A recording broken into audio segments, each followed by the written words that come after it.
Hello, good evening and welcome ladies and gentlemen to another round of fine racing action in the Next Gen Racing Touring Car Championship Season 6 as brought to you on the Premier Sim Racing platform available only on PC known as iRacing and powered by IMB Racewear. Today marks round 7 of 10 and as we encroach away closer and closer towards the season finale, today is a day of history making in the NXTCC as we are here in Italy for the second and final time this season to see our drivers take on for the first time in the NXTCC's entire long career, the one and only Autodromo Internazionale del Mugello circuit. Located in the Tuscany region of Italy, this circuit is one of the staples of Italian motorsporting culture. As owned by Ferrari and spanning 49 years of age, this circuit is known best for its absolutely smooth racing surface. With 15 corners and an overall lap length of 3.25 miles on its Grand Prix circuit, which our drivers will be taking on today, this is a circuit that's all about finding the flow and absolutely clinical driving. With most of the corners, creating natural flying corner sequences with a wide variety of elevation changes and cambered apex has been interwoven into the mix. And let's not forget as well the wonderful long start-finish straight and the straights connecting the corners over the lap. This is a circuit where the need for speed is going to be absolutely pivotal if our drivers want to come out on top and indeed make themselves in the history books as well the first drivers to win in the NXTCC at the Mugello circuit. But as the drivers get ready to go racing today, we welcome you to this live broadcast from circuit side, and you can be tuning in via one of three media platforms for your viewing pleasure. Firstly, we do have the official 2 Next Gen Racing media broadcasts, the one of those being on YouTube at youtube.com and search for Next Gen Racing. And welcome to you guys and girls tuning in via YouTube, including the one and only Alan Loof in the YouTube chat who's tuning on at Mr. Manners or Ian Manners for JW Motorsport. But if you're not tuning in via YouTube, you could alternatively be tuning in via Facebook, and that's at facebook.com/groups/Next Gen Racing. And welcome to you guys and girls tuning in via Facebook. And we of course also have the unofficial broadcast available on Twitch at twitch.tv/TX141. And welcome to you guys and girls tuning in via Twitch. And well, who is exactly TX141, I hear you ask? Well, let me introduce myself. My name is Paul Walsh, also known as TX141 or Britain the Spit, depending on what media you follow me on. And I'm bringing you all your racing action today, indeed over the entirety of the season. And coming on to today, let's talk a little bit about our schedule. Timed in British summertime, that's BST, or Universal Coordinate Time +1 at UTC +1. And as we can see, in just under 18 minutes time, we'll be going into an inaugural qualifying session at Mugello,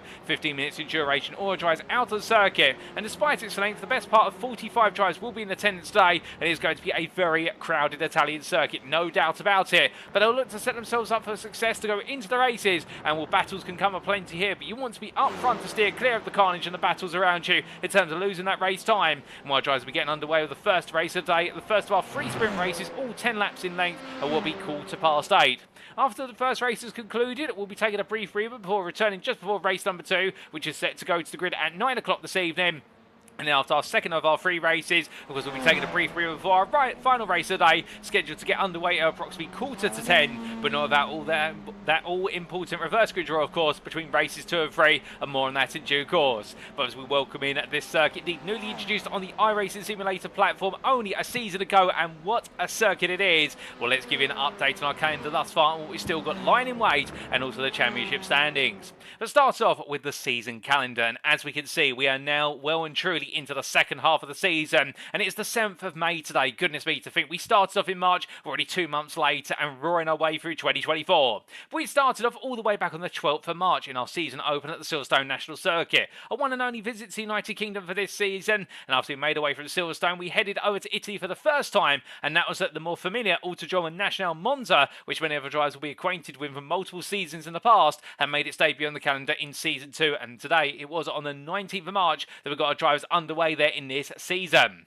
Then on the 26th of March, we made our way down under to the Australian circuit at Sandown International Motor Raceway, and went from the circuit that was all about power at Monza to the circuit that was all about keeping it cool, clean and clinical at the Australian circuit, where the walls were ever close, and it was all about the batting into those tight corner sequences. And then to wrap up the first half of the season, in round number 4, our drivers made their way into the United States of America for the California Street circuit of Long Beach, and there we got to see some absolutely brilliant action, whether it be at the hairpin, the fountain or on the straight, and we wrapped up the first half of the season in absolute sublime form. But then we had our mid-season break week, setting us up for a 6-round run to the conclusion, and the first of those rounds was round number 5, the rescheduled round of Motorland Aragon in Spain on the 23rd of April. And after we made our way from Spain back to the United States of America last time out, we're in the US state of New York towards what was at the East Coast at the Watkins Glen International Circuit, and on the 30th of April we got to see some absolutely brilliant racing at the classic boot layout of the circuit. Plenty of batting action, a few nasty incidents as well, and our drivers have been told to calm things down after what happened last time out, but still it sets us up very nicely for today at the Mugello circuit. And after today we've still got 3 rounds remaining, the first of which, round number 8, will be next week on the 14th of May, and it'll be the one and only Grand Prix layout of the Hockenheimring Baden-Württemberg circuit. We previously featured the layout in terms of its national layouts, I believe National A in particular. We're going to be seeing our drivers take on the full variation of the German circuit. And then round number 9, 2 weeks from now on the 21st of May, our drivers will be making their way down under for the second and final time this season to bring back from the grave the Oran Park Raceway circuit. Retired in 2010 and converted into a housing estate, it's going to be back in its fully fledged Grand Prix form on that date, and we're definitely going to be around you won't want to miss. And our drivers will be going back to the United States of America for the 3rd and final time this season for a familiar circuit to many, but one that's never been on the NXTCC calendar. And on the 28th of May, it'll be the one and only Daytona International Speedway in the US state of Florida that will see us bring the curtain down at its road course layout. But with an absolutely packed calendar still awaiting us, let's give you an update on those drivers Drivers' Championship standings and those Teams' Championship standings after what is the best part of 6 rounds of racing are going into today, starting with the overall Drivers' Championship. We can see the familiar name of Wojciech Swirydowicz, who has led from the start of the season and continues to lead on 877 points. And no matter what success past this front into the Audi RS3, the Semper Racing drivers always found a way to stay one step ahead in absolutely pivotal fashion. Indeed, now the 272-point advantage over Luciano Witvoet. Can anybody bring the Semper Racing driver down to earth before he's able to run away and potentially wrap up the championship crown as early as round 8 in a week's time? Well, that's going to be the best guess today, but if anybody can bring him down, could it be Luciano Witvoet, the World of Racing driver who's proven his worth and his mettle to stay in P2 after moving up there only a couple of rounds ago?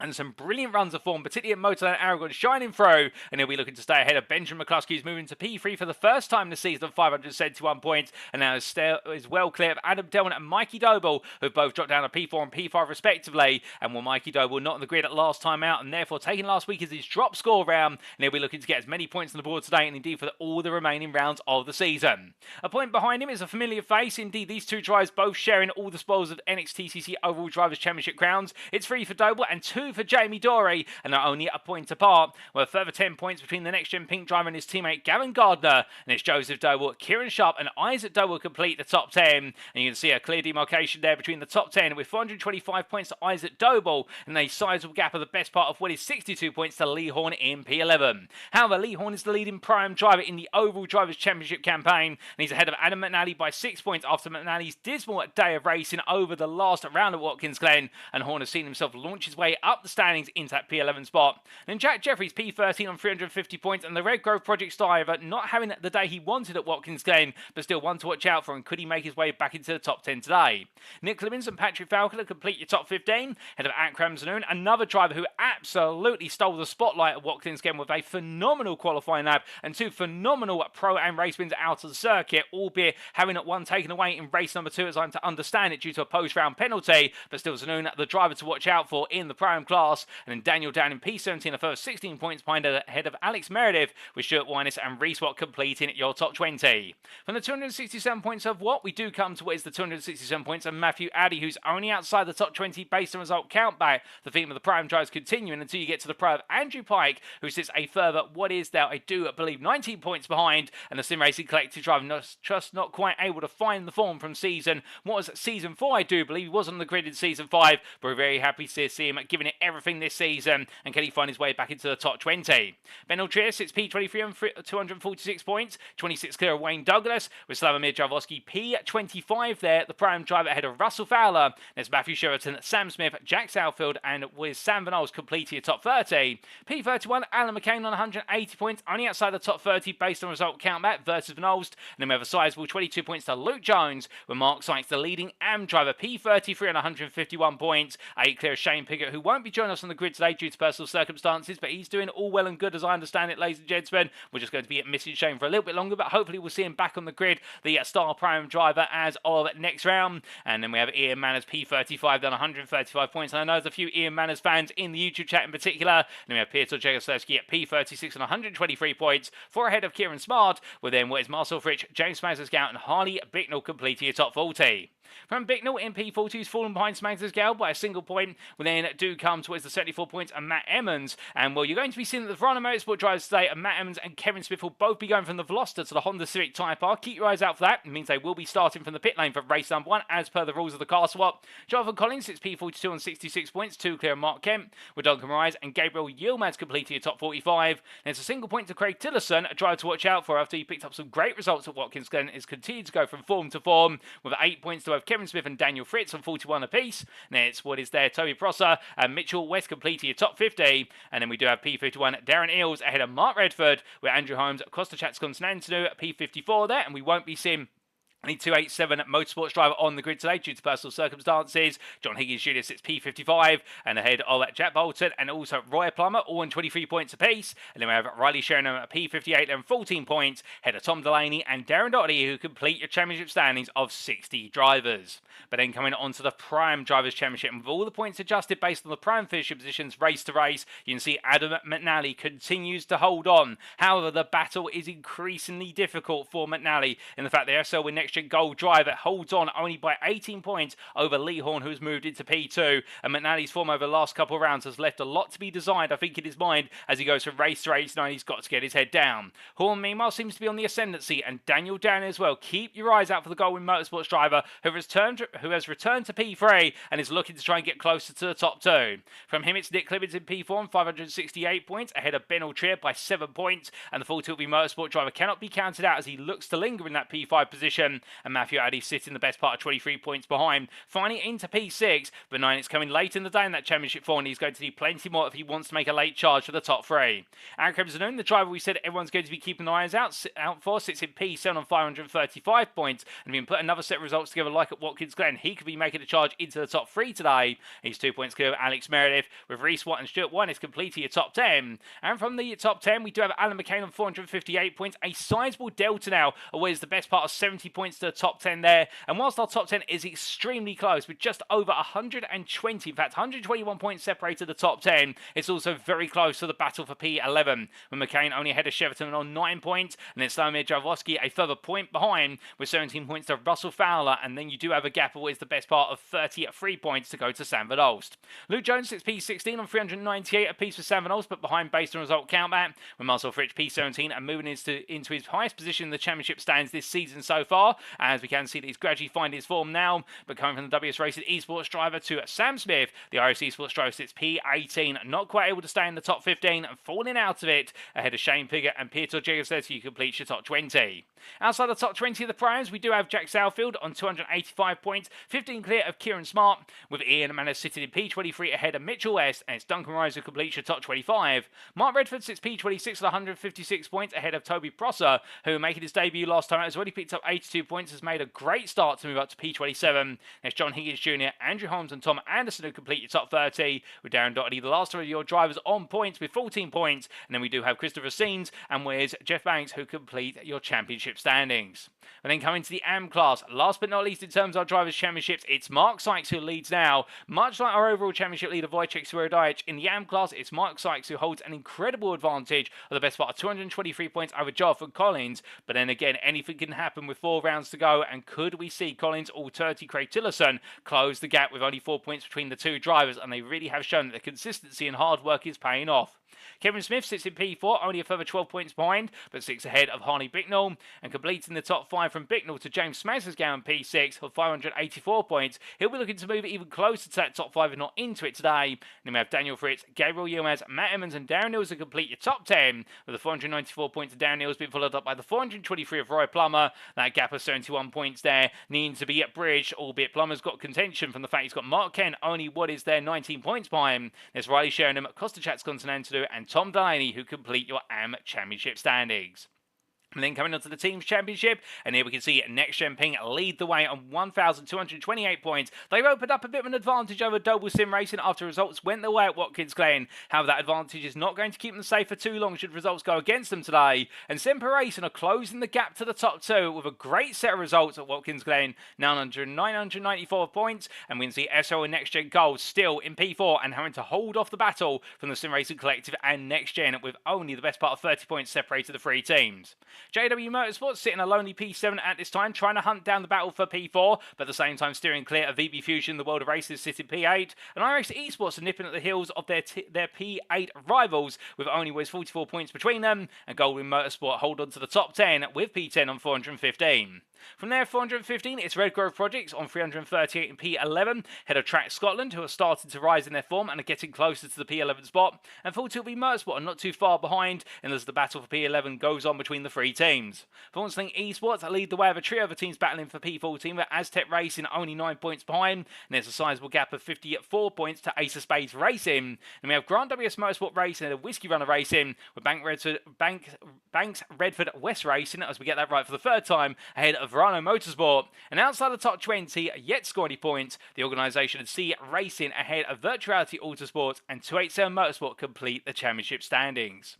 But then coming on to our circuit for today then, and it is of course the one and only Autodromo Internazionale del Mugello Grand Prix circuit, and located in the town of Scarpia e San Piero in the region of Florence, Tuscany, Italy. This circuit, as you can see, for the circuit map provided us by iRacing.com, and thank you to iRacing for the brilliant simulator and the fantastic track maps that come with it, is all about the flow. Indeed, roaring around here, our driver is going to be dealing with an absolute multitude of medium and high speed apex corners. Indeed, there's going to be some similarities to Watkins Glen from last time out, but the key differences will be in the fact there's a multitude of chicanes around here, and also the fact as well you've got some highly cambered apexes which flow naturally out into off-camber, off-runs from the corner. As the drivers make their way down the start-finish straight and into the braking zone for San Donato at turn number 1, they'll make their way all the way down to one of the lowest speed corners on the circuit before going up the rise into Luco at turn number 2, and then through Poggio Secco at turn number 3, the first of the chicanes, and there's another medium speed chicane at turns 4 and 5 at Materassi into Borgo San Lorenzo.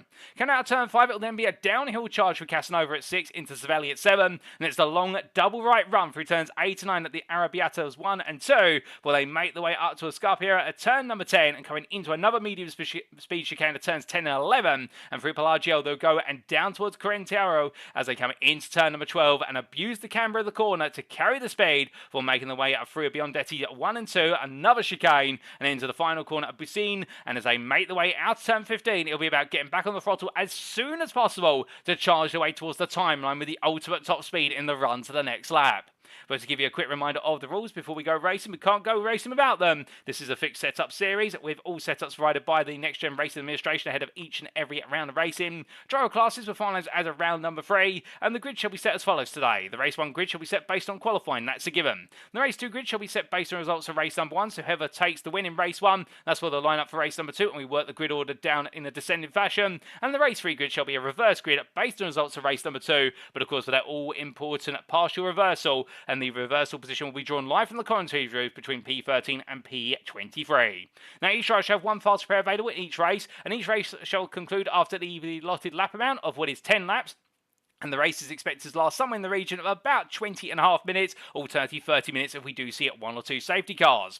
Now coming on to the extension of the rules, there is of course a race director independently stewarding the races for track limit infringements and the deployment of the safety car, and the penalties for track limit infringements shall be distributed as follows. The first and second warnings, there's no penalty, they're just warnings. The third warning, it's a 5-second post-race time penalty. The fourth warning, it's 10-second post-race time penalty, and on the fifth warning, you've earned yourself a drive-through that must be served within 3 laps. And racing incidents meanwhile shall be reviewed post-round.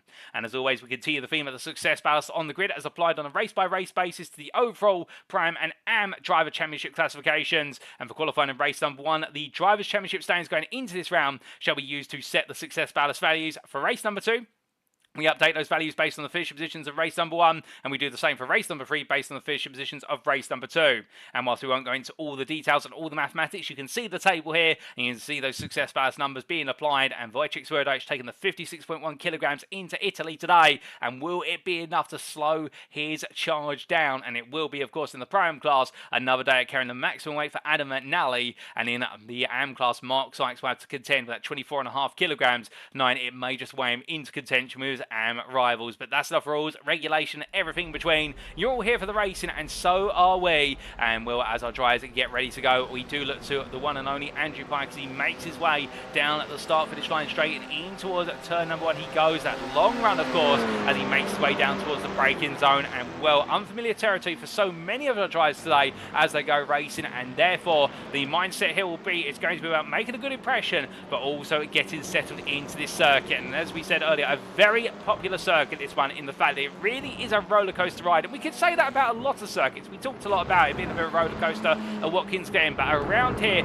with the fact that a good portion lap is downhill, and you really do feel the car biting into the apexes, and when you get it right around here, it absolutely feels terrific. And with this circuit having played host to most, if not all, major classifications, a road racing car from what is Formula 1 machines through to touring car racing machines, we couldn't have a better circuit making its debut on the NXTCC calendar for what is Season 6, and indeed being added to the iRacing simulation platform. And we're very grateful to see Mugello here, and we're very shortly we're going to be even more grateful to see our drivers take on the circuit in full attack mode in the qualifying session of today, as we look to re-swap for JW Motorsport, the prime driver, making his way down through where his turns at 5, 6 and 7, and as he rolls his way out, well, the clock strikes now on the practice session, ladies and gentlemen. Practice is over. It's time to go out there in anger, because it's time for the qualifying session. But who exactly will be on pole after 15 minutes?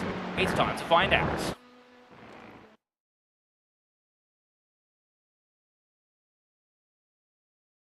So as we head into qualifying and the circuit goes quiet for a brief moment, but all of the drivers will be very quickly roaring their way out the pit lane. You can count on that, including this man, Wojciech Swirydowicz, as our camera is obscured there by the pit gantry boards. And as they all begin to make their way on down, it's going to be very crowded in that pit lane initially, but gradually our drivers will look to fan out around the circuit. And we do need to take this brief moment to say hello to a good number of you. We said hello, of course, to Alan Luke in the YouTube chat a little bit earlier, but also in the YouTube chat we've got John Meredith, who is cheering on none other than son Alex Meredith. And we're speaking of Alex, he is in attendance today, we can promise you that. Where is he on circuit exactly? Well, there he is in the NXTGEN Lancia in the number 44, and the Englishman looking to try and find an improved runner form in this second half of the season, and gradually on the rise little by little. But it's definitely been a season of attrition for Meredith, in the fact in the first half of the season he was looking very strong in the opening couple of rounds, but ended up making quite a few mistakes and getting himself into trouble with the stewards. And I think since the mid-season break he's taken a bit of a different approach to the racing, which is to calm things down and gradually let himself mature more into the racing.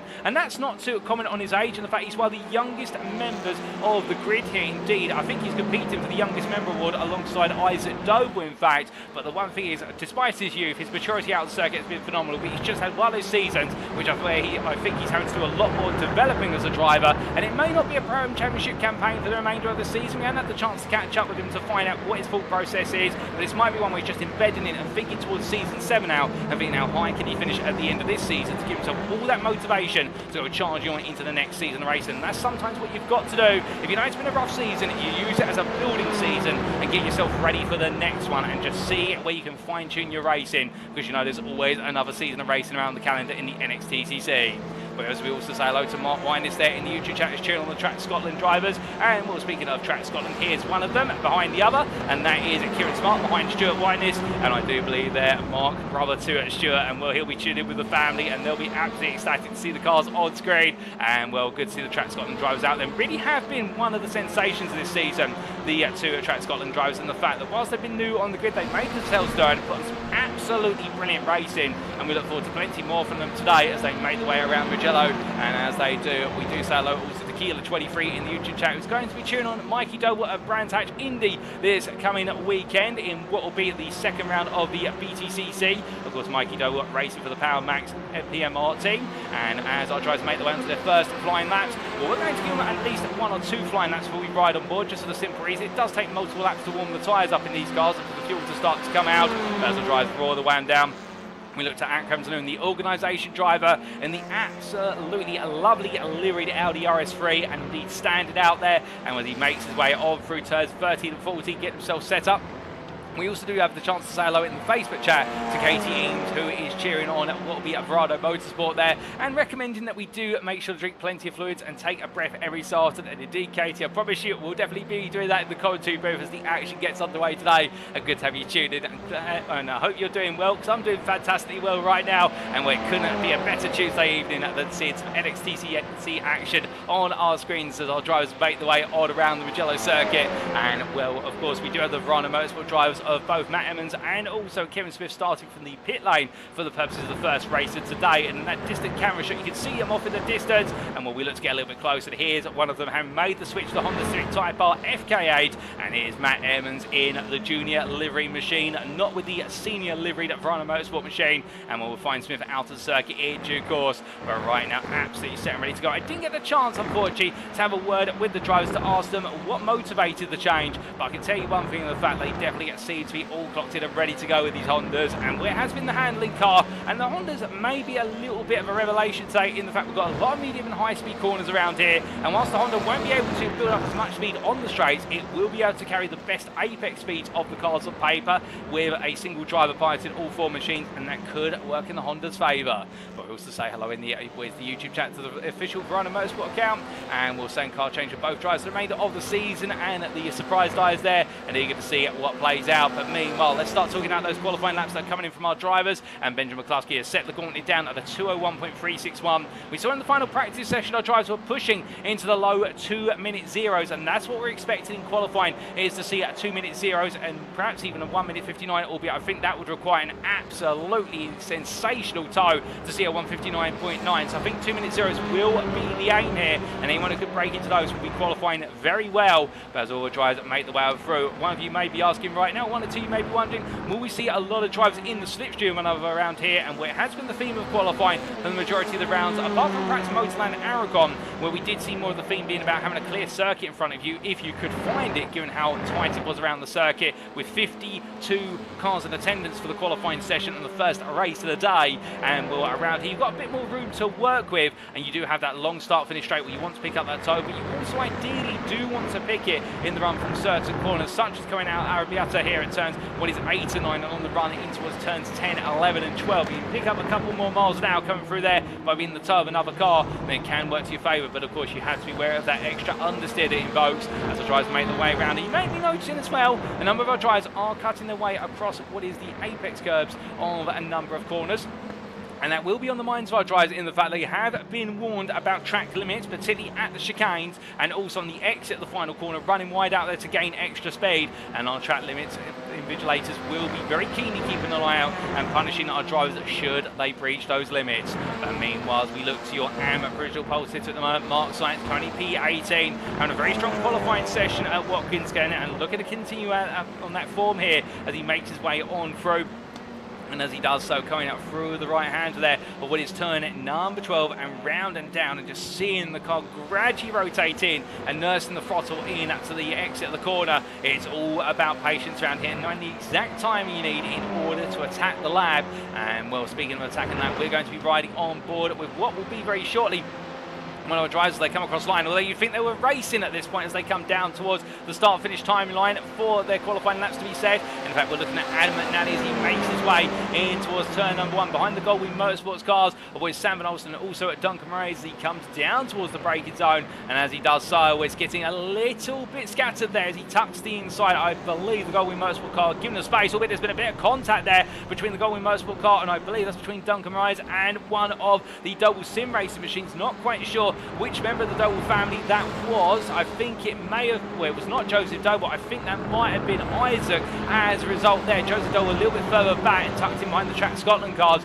Already we have seen a little bit of an instant here qualifying. It can happen as Joseph Doble pulls off the racing line there and lets the Sim Racing Collective car a pike go. But the drivers make the way on around, when we are going to be getting that on board lap with one of our drivers very shortly. In fact, we're going to wait for one of our pros to come around so you can see the circuit at full attack pace from some of our finest drivers on the grid. But in terms of the finest drivers out there at the moment, it is Daniel Downing who holds the fastest lap provisionally, the prime driver, with 2 minutes 0.7. He's 1/10 faster than Reese Watt. We are waiting to see whether pros now start to pick up some time as well. In the fact we are halfway into this qualifying session, still plenty of time out there. But also we've got to keep in mind, with this being one of the longest laps on the calendar at just around the 2-minute mark, if not over, it does mean that you've got a limited number of laps available. You do the mathematics out lap, plus also perhaps a cool down lap or two. You've only got about 5 laps to get your ideal time in. So our drivers will be very hesitant to come into the pits and reset the car for the simple reason around here they may not get another chance to find the space they want on the circuit in order to be able to get the job done. They have plenty of fuel in these cars, and none of the tyres that will last the laps to be able to get that optimum lap in. We'll have to wait to see what exactly they can do with the tools at offer. And speaking of other drivers to give us a demonstration, we're going to be jumping on board with Wojciech Swirydowicz as he takes us down to turn number 1. So he straight lines his way in towards the braking zone for turn 1. You can see they're straight lining the curves of the straight to shorten the distance and braking about 75 metres from corner apex down to 3rd gear in the Audi RS3. Nice and tight to the apex curve, back on the power as soon as he can, and then making his way into turns 2 and 3. 4th gear, just holding the gear as he sweeps from left into right. I think Coulterson and Benjamin McCluskey getting a bit out of sorts. They're coming through 2 into 3, but he's going to pick up a very strong tie as he comes out of 3, now down towards 4. McCluskey stepping aside off racing line, and Swirydowicz now into left-hander, braking at 50 metres forward, just a light dab of the brakes, settle the car down, and now in towards turn number 5 he goes, and just balance the throttle, and as the downhill run from 6 into 7, a lovely run this. He makes sure to get plenty of apex cover in 5th gear, and now bring the car into left hand. You can see they're fighting him a little bit, lift off oversteer as he comes in towards Arrabbiata 1 and 2, and just listening.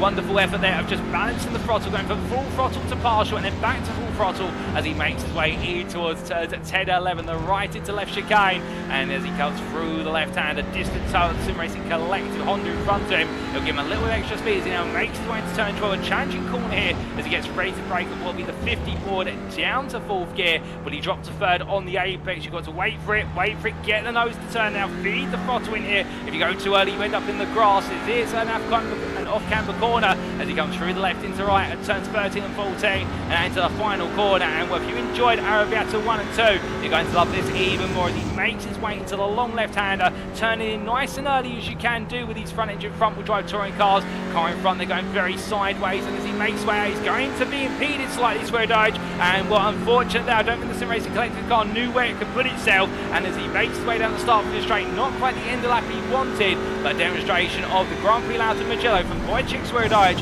and what a lovely flying lap, in fact, good enough to put him P2, and will not the lap he wanted. That was 300ths of a Downing's overall pole time. But I think Swirydowicz will know he's definitely got a pole time on the cards if he can deliver it, but now he's out there on the lap and he's got no toe available to him, and that could mean that this is going to become a harder task, and that would have been the lap to do it if it weren't for the way that ended. But meanwhile, as we see, Kieran Smart jumps up to P3, Mikey Dole jumps up to P2, and well, Mikey Dole only taken one win this season so far, and will that win being all the way back, if my memory serves me correctly, in what was round number 4. And well, as the rounds go on, definitely a very different season of the Doble Sim Racing Triumph. We're seeing plenty of names and take the fight to Doble, including Smart here we see on our cameras in the Hyundai Elantra. And in terms of the cars we're expecting to go well here, we are expecting the Audi RS3 to be strong, given the fact that it has proven to be a very strong candidate all season.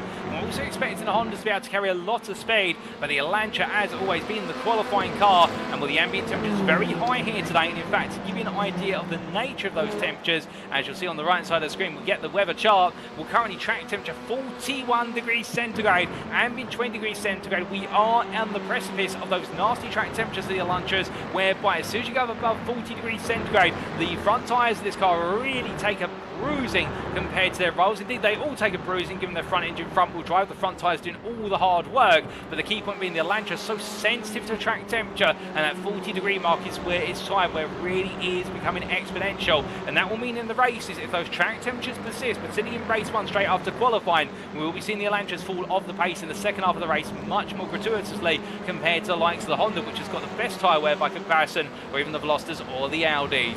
Putting the weather aside, and as our drivers make their way towards the end of this qualifying session, we've only got 2.5 minutes left on the timer now. And well, speaking of the AM qualifying battle, Mark's like still P28, but currently P2 in the AM class. P33 is Mark Ken. He's ahead of Kevin Smith, but only by what is 400, and in a traditional fashion as he makes his way down into what will be the final corner, and a little bit of a moment there in front of him was the number 92 of Sam Van and well, in the end, I think Kent's going to pick up an absolutely huge toe to the line here. He's the closest he will ever want to be as he comes on through, but will it be enough to improve for Kent? How high can he go as he's currently P34, and as the time comes in, it puts him P20. What a lap from Mark Kent for Full Tilt Motorsport, and will come in late in the day with only one more lap on the cards. But meanwhile, as he takes an provisional pole for Mark Sykes, Luciano Witvoet has gone provisional pole over on a 2-minute 0.599, and well, that is only 1.5 hundredths faster than the prime pole sitter Daniel Downing. But right now, these two could be as close as you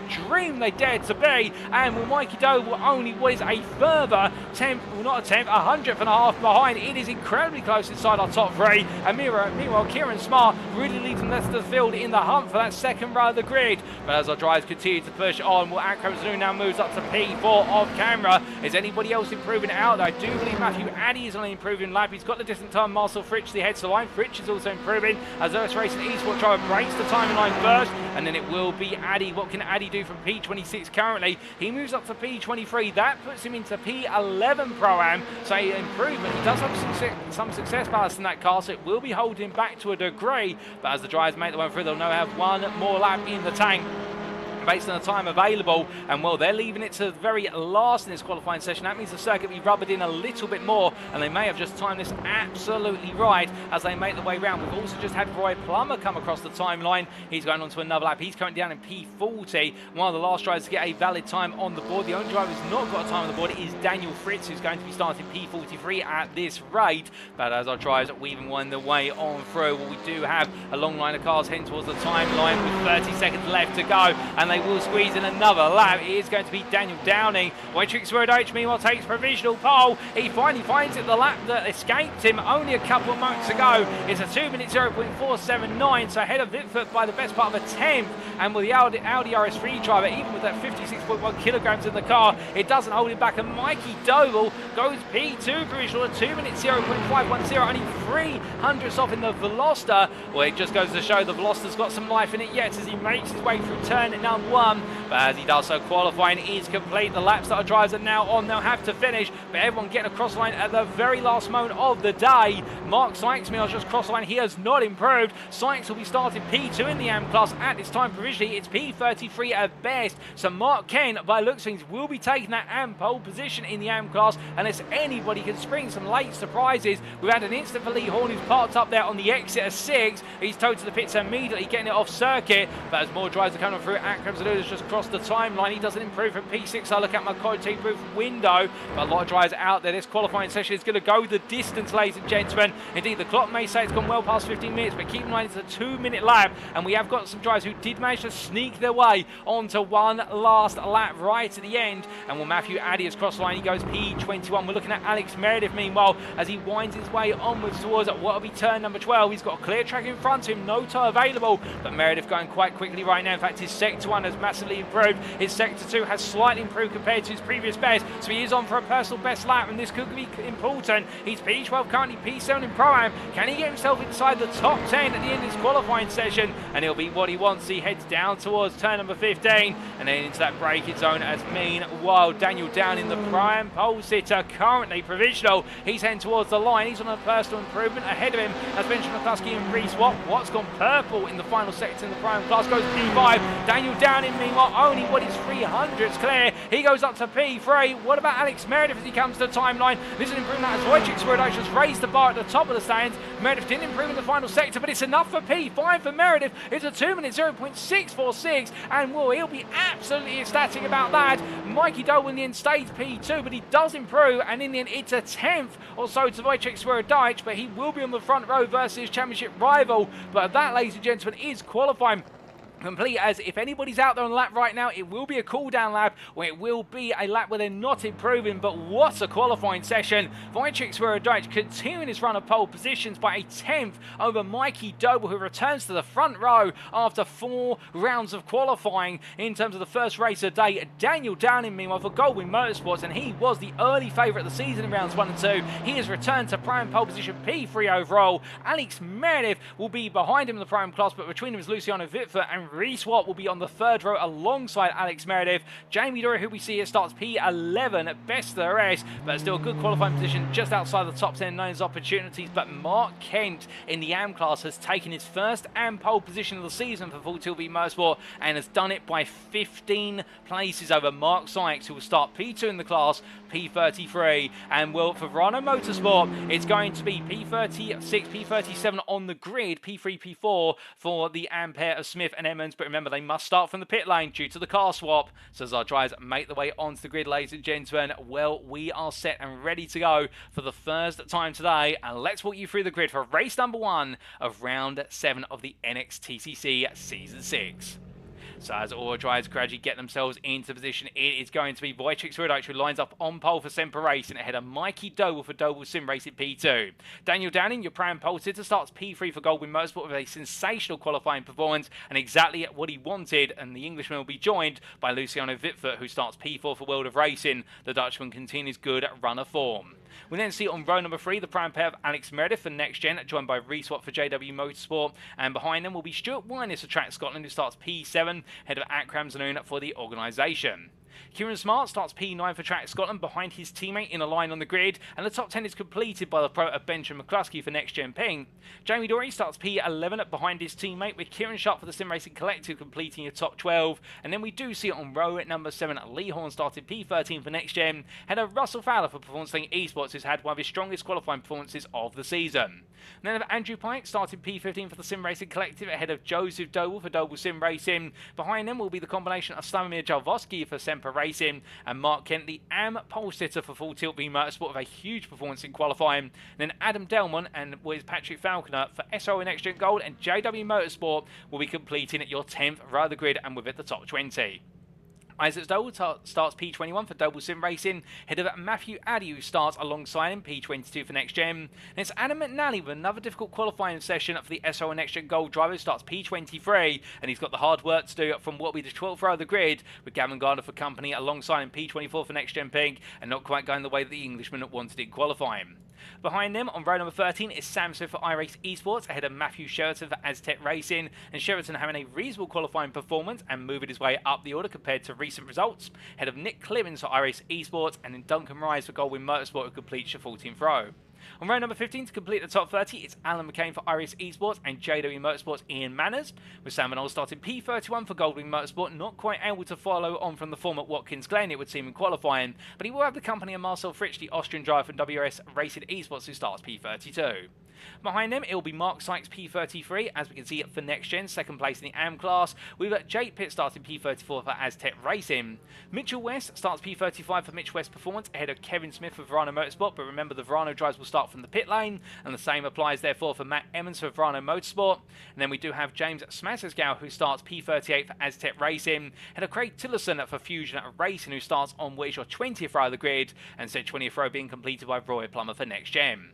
Tom Delaney starts P41 for NXTGEN, ahead of Jonathan Collins for Whiskey Runner Racing, and then it will be starting last but not least on the grid, none other than Daniel Fritz, who will be starting P43 for Whiskey Runner Racing, but will be promoted to P41, with two of the Verano Motorsport drivers starting from the pit lane. So the grid is almost set, ladies and gentlemen. We are just waiting for a few more cars to get into position, but as they do, we look back down at two circuit side, and well, it's a front row we haven't seen for some time. On the left is Wojciech Swirydowicz. On the right, Mikey Doble. And remember, of course, these two were absolutely battling hard with regards to Season 5, and well, we'll be looking forward to seeing plenty of batting from them as they go into Turn 1. We have been informed, by the way, ladies and gentlemen, there has been a delay to the start procedure of this race. I believe a couple of drivers are having some technical issues at the moment and getting themselves set, so those are being resolved in the background, but we will let you know when we are 30 seconds and 10 seconds away from going to the lights out procedure. But as we do sit on the grid, well, it's been a long time since we've seen him start on the third row of the first race today as we sit in the car of Alex Meredith, but he'll be thinking about the fact the only prime in front of him is Daniel Downing. Immediately in front, it'll be the battle of the two Elantras. Meredith has a little bit less weight in the car by comparison, but Downing does seem to have got his eye into the Mugello circuit just a little bit more comfortably, and well, between these two there could be some sparks, but he'll also have the pressure behind him, of course, of what will be Reese Watt. And when you see Watt just off the right as we look out the back of Meredith's car, and he's also got the company of Stuart Wyers and Akram Zanuna on that row behind. And well, we do believe that Akram Zanuna, again, it will be one of those drivers that you've got to keep your eyes on. The organisation driver, absolutely incredible at Watkins Glen in terms of the pace. And if he can carry that on here today, he definitely could leap his way up the order. But looking further down the order, starting in the highest position that he's been on the grid this season, Mark Kent, as we sit inside the Audi RS3 from Full Tilt V Motorsport. And well, he'll be thinking about what can he do from P18 on the grid 9. He's got 15 places between himself and Mark Sykes, and he doesn't need to anything spectacular with regards to his starting position. All he needs to do is get away cleanly, get away safely, and go on the attack. But ladies and gentlemen, we have just been informed we are 30 seconds away from the lights out procedure for our first race of the day. Drivers have just had that fed to them, and well, as all drivers get set, and remembering Emmons and Smith will be starting from the pit lane when the lights do go on, and well, as all the drivers do get ready to go, we do look to Wojciech Swirydowicz here at the front of the grid. And as he gets set now, only moments away from those lights going on. And I think he'll look over his left-hand shoulder. He'll be wary of who's alongside him. At 10 seconds before those lights go, we see a flash of lights from a few drivers behind as well. They're all itching to go. And well, as we get ready to go, we say hello to All About the Gyro and Luca56 in the YouTube chat. Glad to have you both with us. And well, you picked the perfect time to join us because it's time for the lights to go on. It is going to be the first race of the day at Mugello. And it is 1 red light, 2 red lights, 3 red lights, 4 red lights, 5 red lights. And it's lights out and away we go for the first race of the day as Wojciech Swirydowicz gets a good launch off the line. Doble, meanwhile, immediately covers off with Daniel Downing as they make the way down towards turn number 1. It is a long charge as they make the way through. And we look to the blimp camera as you can see Downing having to look around the outside. But behind we've got Meredith making the charge and Witvoet looking around the outside into the opening corner as all the drivers make the way through the long right-hander. And as they roll the way through, it looks like everyone's safely into the apex. They try to make the way up the rise now. But as they do, plenty of 2 wides. Oh, goodness me, that's the track Scotland car there. Stuart Wine is being turned across the road. He tries to rejoin. Everybody bunches up and safely on through. Brilliant reactions there from what was one of the double sim racing cars to avoid making contact. And as they make the way and do, I believe Wine is being turned there by some contact with another driver up the rise in towards turn number 2. But they've all survived it and in good fashion as well. As there's further contact there coming into turns 4 and 5. Gavin Garner being forced out wide there and a 3 wide with Wine. And also I believe what was Joseph Doble. But as we now look back down to circuit side, it's a brilliant start to the race. All drives 3 wide, however, as Garner on the inside of what is the trio of himself and also what is Nick Clements and Sam Van Olsen. Van Olsen backs out in the end. Matthew Addy on the attack versus Sam Smith as they go into Arrabbiata 1 for the first time of asking. And as they come through, well, Addy will get ahead. Smith will tuck in behind. He'll look to cut back into Arrabbiata 2, but thinks better of it. 9, there's no way through. But meanwhile, further behind, Mark Sykes has got Kevin Smith behind him. And as they make the way up the rise, the next gen driver pushing on as the Runner Motorsport driver. Well, I don't think they did start from the pit lane then. Perhaps there was a change there. Perhaps a technical issue with getting them into the pit lane. So they've been allowed to go racing. We'll have to find out about what happened there a bit later on. But meanwhile, whilst all this is playing out, we've had a bit of an instant further up. And oh, goodness me, that's Kieran Smart, who's been ejected off the road at turn number 12. The Track Scotland car being sent wide. Not quite sure what's caused it, but we've seen the aftermath and it's missing a rear wing. I suspect that might be a trip to the pits of the Track Scotland machine as it drops down the order. But as he tries to bring things back together, Stamir Jarowski runs wide out of turn 14. He's going to be losing a lot of time and places. Everybody tries to go around the outside in towards turn 15. Matthew Addy goes a bit deep there, trying to be adventurous,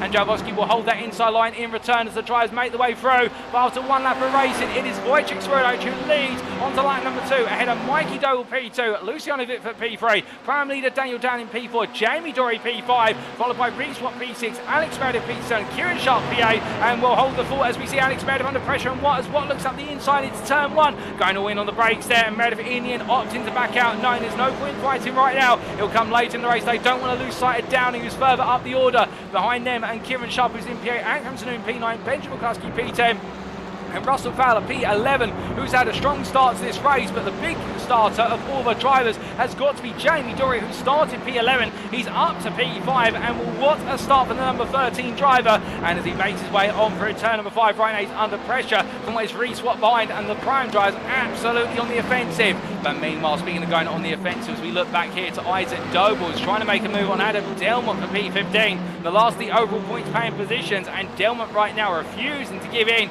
Understandably so, he wants to hold them just as much, but they're losing the top 14 as a result, with Patrick Falcon now the best part of 2 seconds up the road. And well, that's going to be a painful delta as they make the way on. But meanwhile, let's not forget about some drivers further down the order, including Tom Delaney, who's had a great start, 9 places gained overall, and also what is there the best part of 4 places in the AM class game as he makes way through turns 8 and 9, and as he makes his way up the rise. We ride on board here with the Veloster driver looking down over the front of the car as he heads in towards the turn 10 and 11 chicane, and we can see that Sykes behind Smith as it's getting very dicey between the two of them. I think Sykes might be struggling a little bit with that success bias in the Audi as he does look to be out of sorts. They make the way up towards turn number 12, and it looks like Smith getting the upper hand as just in front you can see what is the Aztec racing car of Jay Pitt trying to push after what is Kieran Smart, as Delaney having a little bit of oversteer as he made his way out to turn 12, and the 555 driver here I think just getting himself settled down. Marcel Fritsch and company right behind as we look back from the rear of the 555 machine as they head in towards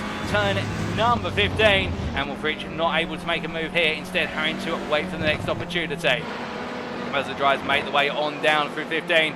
There is Kevin Smith up the inside of Smart. Smart flashes lights, not too happy, and I think Smart in the end, with the damage he's got on the car, he tried to stay out there. Delaney's into the pits as well, so something's wrong on with the next gen car as the drivers made the way down the start finish straight, but that's looking further down the order. But meanwhile, we look back up the order, and this is Witvoet on the attack versus Jamie Dory into turns 2 and 3, going on to lap number 3. No way through at the moment for Witvoet, but definitely showing his fangs. They make the way in towards turns 6 and 7. Down the hill they go, and as they do, all coming in towards what will be at the double right-hand complex shortly. Your race leader, Wojciech Swirydowicz, still under pressure from Mikey Doble behind as we look back from the rear of the Polishman's car, and as he comes down through what is turns at 6 and 7 here towards 8 9 now. Well, Doble will be just waiting. This will be the first time since the start of the season at Silverstone National we've got to see these two stalwarts of the grid absolutely battle all the way through. Swirydowicz runs a little bit wide there, but it doesn't cost him too much time as he comes up the rise, and Doble already knowing that right now he's got to continue to carry the momentum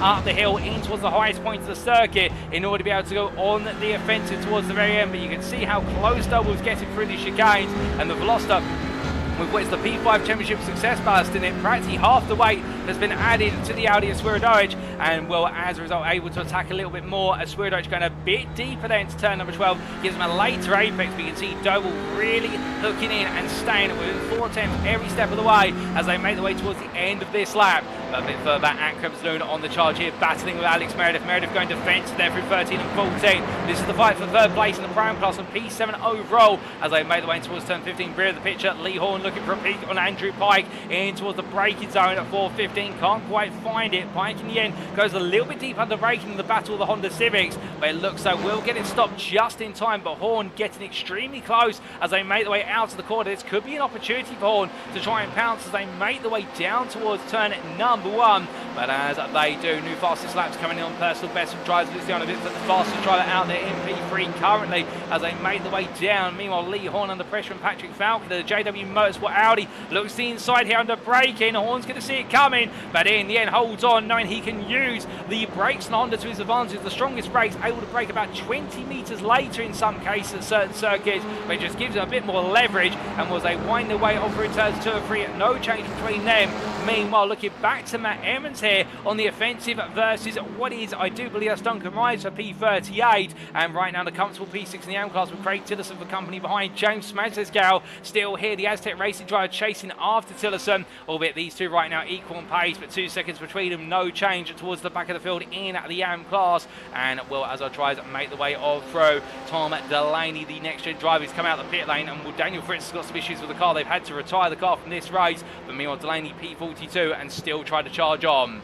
But meanwhile, we look here back towards the front of the field, the top 10, and that's Ankram to do this, finding his way up the inside of Alex Meredith in towards turns 8 to 9. And well, that's also, I do believe, Kieran Sharp who's found his way through as they've made the way through the double right-hander, and as they come through the chicane and in towards turns at number 12. Well, we will get a replay of how that move was made shortly as meanwhile Witvoet dives the inside into 12, and well, Jamie Dory has been keeping at bay for some time, but I think Watt's got other ideas, and the key thing in the mind of Witvoet right now is I think he's looking at a Goldwyn Motorsport driver and thinking, that's my win he's holding on to, and I want it back. But as they make the way down towards turn 15, it'll be a gap to Downing of what is 1.1 seconds for Watt to close as they all come down in towards the final corner on this lap. Alex Meredith, meanwhile, still got some time to go, but goes deep into 15. Benjamin McCluskey looks up the inside. Fowler almost followed through. It's almost a staggered 3 wide here as they come out the corner. Meredith seems to be struggling on the exit of 15 as they pound their way down the start finish straight. You can see there that Fowler out of the slipstream right now, but the Audi's got the speed in the acceleration game. And as they come down towards turn number 1,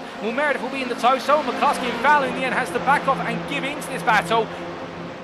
In the fact he's not got the slipstream to work with, but Russell Fowler gets it very fighty indeed, looking around the outside of McCluskey, who's having to go defensive offensive, trying to look up the inside of Meredith, but also saying to Fowler, no you can't, and instead making him wait behind. But right now Benjamin McCluskey between a rock and a hard place. I think Meredith will be hoping more and more that he can push McCluskey back towards Fowler, who's really showing some of his strongest race in this season. But as they come out to turns 2 and 3, meanwhile a little bit further behind Stuart Winess after being turned on lap number 1. Well, right now battling side by side here with Isaac Doe. We're looking to go around the outside to 4-5. Isaac Doe backing off there slightly on the inside, knowing that whilst 2 does go into the corner, it's easier to carry the speed down the hill into turn 6 and 7. You can see Isaac Doe looks to the inside, but Winers cuts him off just in the nick of time as they roll the wound down through Casablanca, and as they come in towards Sevilla as rolling on through turn number 7. Well, right now the Scotsman here absolutely digging in, and will the Prime driver not put in any punches versus the previous Prime champion from season 5, who's now in the Pro class. But as they make the way through turns 8 and 9, well, meanwhile we have an opportunity to take a look back at what happened on lap number 1, particularly for Kieran Smart into turn 12. And this was into the braking zone for the right-hander, and in contact there with Akram Zanoun, coming slightly off apex there, perhaps a little bit of understeer, and Zanoun on his outside, I think trying to stay as close as possible to ping Smart to the inside curb to slide him down a corner exit, and Smart being turned across the road. A very unfortunate moment, and well, for Kieran Smart, definitely not the way he's wanted race number 1 to go. He is still racing, however, but he is down in P37 and trying to make a recovery drive as we speak. But as the racing carries on and all the drivers continue to push on as much as possible, well, meanwhile we're looking at your live pictures as our leaders are coming towards the end of lap number 5 of 10, and well, it definitely has been a manic opening a few laps. All about the gyro saying this will be a manic first lap. Indeed, all 5 so far the first half of the race have been. We've still got plenty more to come, and well, as our top 10 make the way down towards turn number 1, meanwhile we've also got some battling further down the order, and this is the battle for P25 between Nick Clemens and Sam Van Knowles. And Clemens, New RAC Sports Honda right now absolutely hugging the rear of the Audi in front of him, and well, for good reason. You can see the speed differential there in terms of the Audi just able to stay ahead, and whilst the Honda can get within 1.5 tenths, it can't get close enough to be able to look for a move into turn 1 even with the stronger brakes. Such is the delta of the straight line speed of the Audi versus the Honda. But now that we're coming into the more corner focused section of the circuit, this is where Clemens will be able to find the pace and really go on the offensive as we ride on board with a number 13 driver. As he makes his way out of the corner, Van Knowles they're going a little bit wide out of turn, I'm afraid. This will give Clemens an opportunity to figure out into 4, getting so close they can reach out and touch the rear wing. All that waits the number 92 in front, but opts not to in the end as they make their way through turns 4 and 5, onwards towards 6, 7 they go. And will Van Knowles get to the better exit out of 5, but Clemens getting too close. But again, now downhill they'll go, and as they do, you can see the pack in front with the next car in the sequence being Gardner, all starting to concertina together, and this will not be helping Clemens out. Well, in fact, it won't be helping Van Knowles, it will definitely be helping Clemens out as he'll bring him closer and closer to his Goldwing Motorsport rival as they come uphill for turns 8 to 9. Again, this uphill run where the Audi's got the engine power to be able to just accelerate away a little bit compared to the Honda, but immediately back into a chicane, and this is where the Honda can equalise as they roll through. You can see the understeer hitting Van Knowles there on the rotation through 10 into 11, and Clemens able to stay close but not able to figure a way to be able to look for the move yet. But I think he'll be sizing this up towards the final couple of laps as they roll off the brakes and through the long right-hander in turn number 12. As they come on down and through. And meanwhile, your AM leader, Mark Kemp for Full Tilt Motorsport, he has dropped from his P18 start to P21 and recently been passed by Sam Smith. He has got Matthew Sheraton, the Pro Am Aztec Racing Audi for company, as they head in towards the left-hander of turn at number 15. I think Kent here taking the sensible approach, which is it's not worth fighting for position in terms of battling with drivers of the other class. But as they make the way on down the start for the straight, a bit of side-by-side coming through turn 15, that is McCain making his way past Jay Pitt, the Aztec Racing driver there, rolling on down the start for the straight they go, and as they do, will Pitt, I think, being given a slight elbow through turn number 15, and he'll be looking to try and come back versus the Elantra driver, but the Elantra being one of those cars that can take the fight to the Audi in terms of straight lines. The only difference is in 6th gear, where the Elantra does lose a little bit, and here comes Pitt, and there's an exact example with the tyre as well as he looks to the inside. McCain's going to pin him as much as possible, side by side they go. McCain here misses breaking point, goes long, and as a result almost goes to the gravel, but in the end just rolls off the Italian flag, and as they make the way through turns 2 and 3, through the left-hander they go. McCain under pressure from Smith. The second place Amdro tries to go outside to inside, but McCain making sure that Smith doesn't have a way through, and the Verano Motorsport driver hands a full back in behind, flashing his lights and not too pleased with the fact that I think he'll feel as though he had the right to the move there. I think McCain will say to him, no, you need to focus on what's behind you, and Marcel Fritsch would agree to that, as meanwhile Mitchell West going wide at turn number 5, and that releases Ian Manners through into what is P32 or P17 in the prime class, as the Mitchell West performance driver right now just trying to get back into the fight. But as they make the way on down the hill, Gavin Gardner also finds himself in the medley outside the top 25 after what was a difficult qualifying session, exactly where he started right now in P24. Up the inside of Matthew Addy he goes, and when these two friends off circuit, but right now rivals on circuit would seem, and he's trying to go inside to outside through turns 10 and 11. It does so. He's still down the inside into 12. Behind you can see Sam Van Ol's getting very itchy right now to try and look for a move as well. Looks to try and poke his nose in there, and will Gardner and Addy with a little bit of a rub through turn number 12. That's going to open the door up slightly for Van Ol's to try and get in, but now Addy's just got to try and commit to his line for the chicane. Does exactly that. The 777 driver doesn't lose out as much as perhaps he would have thought he would have, and holds on to P11 in the prime class, but Gardner does get through for P23, and as they come down to turn number 15, well, right now Sam Van Olsen and Nick Clemens right on the back of this, getting ready to go on the attack as well. As the drivers make the way on through, and they roar their way onto the start finish straight once again. Meanwhile, we look to your leaders, and Mikey Doble takes a look to the inside. It's a lunge on the braking, but he's got to go for it, and in the end, Swirydowicz sees it's coming, opens the door up enough to let Doble make the move, but Swirydowicz now defending to the inside as they come through too, and well, right now Doble, I think the gloves are off. We are on to what is the third lap from the end, and as we ride on board with the number 1 driver, defending champion, well, this is going to be his opportunity to take another win of the season, make it his second win of the season so far, but Swirydowicz absolutely parking the car every which way, and well, right now can Doble find a way to get under the skin of Swirydowicz? It's normally been the other way around this season, but as they make the way down through turns 6 and 7, Swirydowicz just carrying on here. The tyre wear is starting to build a hot track temperature as well, 40 plus centigrade still out of the circuit. Those tyres are taking a beating, and as they make the way through turns 8 to 9, well, Doble right now in a comfortable place, and behind them Luciano Witvoet, 9/10 behind, can't get involved in this battle at this time, but he'll be looking on and thinking, how can I get involved, as they make the way in towards turns 10 and 11. As they roll it through the right into left, well, right now it's going calm on what is the leading front as they head up towards turn number 12. But you can imagine come the next lap, we may see it erupt all over again as they wind their way on through to the long right-hander. But as they do so a bit further behind it, you can see a sizable gap to prime leader Daniel Downing, who right now I think will be feeling a little bit of relief in seeing that Reece Watt has got the growing company of Akram Zanoon just behind as they make the way towards the end of this lap with 2 to go. Next time they come around, and in fact Zanoon gets it very close down the exit at turn number 14, and as they come down into turn 15, well, right now it does look as though the organisation driver just trying to set up a move, trying to set up a run, but then again we know that Reece Watt has been in these positions many a time, and he knows exactly where to put that Audi when he needs to in this Audi on Audi battle as they roar their way down the start finish straight, and we ride on board with Akram Zanoon as he builds up the speed, and to give you an idea of the speed he's picking up here in top gear, already in excess of 130 miles an hour in that tow. He's going to be hitting 140 before the braking zone. Looks to the inside, it's going to be all in on the brakes here, or is it? No, it's not. And Zanoon in the end decides to put the car on the outside, trying to throw a dummy there versus what is what, but what not falling for it and getting the car stopped exactly on time as they make the way on through turns 2 and 3. We can definitely see how the 139 driver, being smart, really tried to get into Watt's head and make him wonder, when's the move going to come? Will it be a lunge into turn 1? Will it not? And trying to get Watt just to miss his braking point and therefore make the move succinctly. But Watt again showing his experience and making sure not to become flustered as they head on down towards turns 6 and 7. As they come down the hill, meanwhile further back, Kieran Sharp chased after Jamie Dory, the Honda driver right now with no success ballast in the car, and having started P12, it's been a good start to his day, moving up to P8, but he has got the pressure of Alex Meredith behind, as Meredith right now looking for an opportunity to try and gain the place back that he lost earlier on and make his way in towards what will be that P8 spot. I think Sharp here's got other ideas. The Honda driver charges way through, the leading Honda driver of all the Hondas out there, for the next one being his teammate with the Sim Racing Collective, Andrew Pike in P12. But right now Sharp at the top end of the spectrum when it comes to being the Civic Type bar, and whilst it hasn't perhaps been the car this season to utilise, it's the Sim Racing Collector who's definitely shown that it still does have its place on the grid. But as the drivers make the way on through, meanwhile we do have a little bit of battling further down the order, and this is Adam McNally,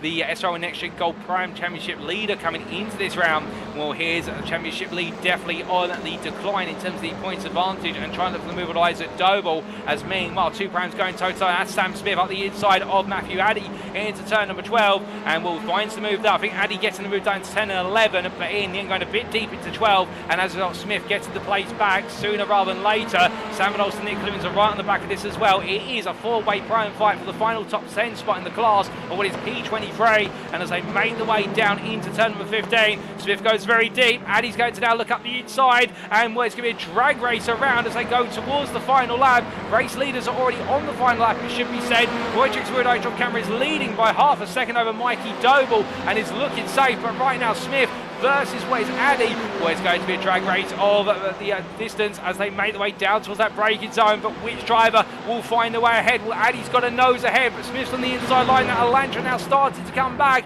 and well, he's going to hook that inside curve as much as he can. Addy looking around the outside, but both drivers go deep. He's going to peek up the inside from Vanols, but I don't think he can find the space. They look to go free wide. Vanols backs out. They're 9-3, does not go into turn 2, and as they come from left into right, Smith outside to inside. Brilliant defensive driving here from the iRacing Esports, trying to hold on after looking to the inside into turn 1. Addy still down the outside. Remember, we've got another left into right coming up shortly, and that's going to put Addy inside to outside as Vanols still there on the outside. Addy contact between the two of them. Addy turns sideways there, goes to the gravel, does rejoin, and will Vanols in the end backs off, I think, to let Addy rejoin, but will take the position as they make their way down the hill. But brilliant racing between them, and there goes Vanols letting Addy up the inside in towards turn number 7. But now we try to come back into turn number 8, and Vanols gets it on through, and it's getting very dicey between these two. You think they're running for the prime win. They're only running for P11, the prime class, and already Smith has pulled a 1.5 second gap on them as they go too wide up the rise. But meanwhile, ladies and gentlemen, as they battle their way in towards turns 10 and 11 here, and Vanols back up the inside. It's absolutely addictive to see them going toe to toe.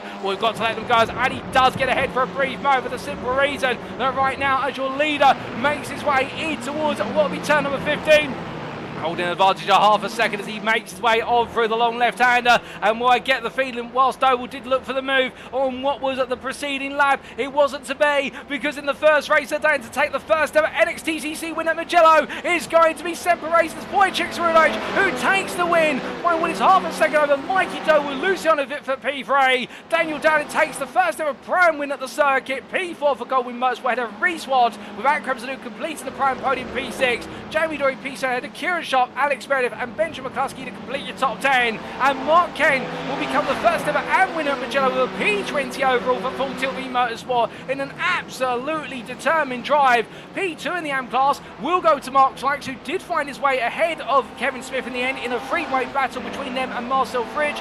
But Mark Sykes will take the second place spot on the AM podium, P28, ahead of Marcel Fridge, and Kevin Smith will be the final podium finisher in the AM class, P30 for Autodromo Motorsport, as all drives come to the finish line. But goodness me, what a first race of the day. And was Kieran Smart makes his way over, he'll take P35 in the end. A good recovery from the 39 driver, but frustrated first race. He'll know there's plenty more to come in races 2 and 3. Jonathan Collins P36 head of Roy Plummer, and then it will be Matt Edmonds. It's not quite been the first race of the day to talk about for the Autodromo Motorsport driver. Plenty of data going in with that experience of the Honda, and he'll be taking P6 the AM class, P38 overall, ahead of James Mazensco, who comes on through in the Aztec Racing Audi RS3 for P39. And Craig Tillerston will complete your top 40, with Tom Delaney being the last lead lap finisher, I do believe, and he will be coming home P41. We have had 2 retirements in this race, or in fact 1 retirement for this race I should say, and that's Duncan at Moraes unfortunately, but otherwise Daniel Fritz is out there and he is 4 laps down, still on his way to finish his race. But Tom Delaney will take P9 in the AM class, P41, and well, ladies and gentlemen, he may be 4 laps down, but still give him a round of applause because he's got to the checker flag, and that's what it's all about. The Whiskey Runner Racing driver Daniel Fritz had issues at the start of the race, he got it out there, and he will be classified as a finish as he completes over half the race distance, and he is your final finisher, P42. But as all the drivers wind themselves down, and Wojciech Swirydowicz will be absolutely ecstatic with a hold off Mikey Doble over the distance of the first race of the day. Well, it wasn't to be for Doble in this first race, but still plenty more to go as he makes his way down the pit lane, and he'll know that in race number 2, the success balance will level the two of them, and it's going to get ever closer.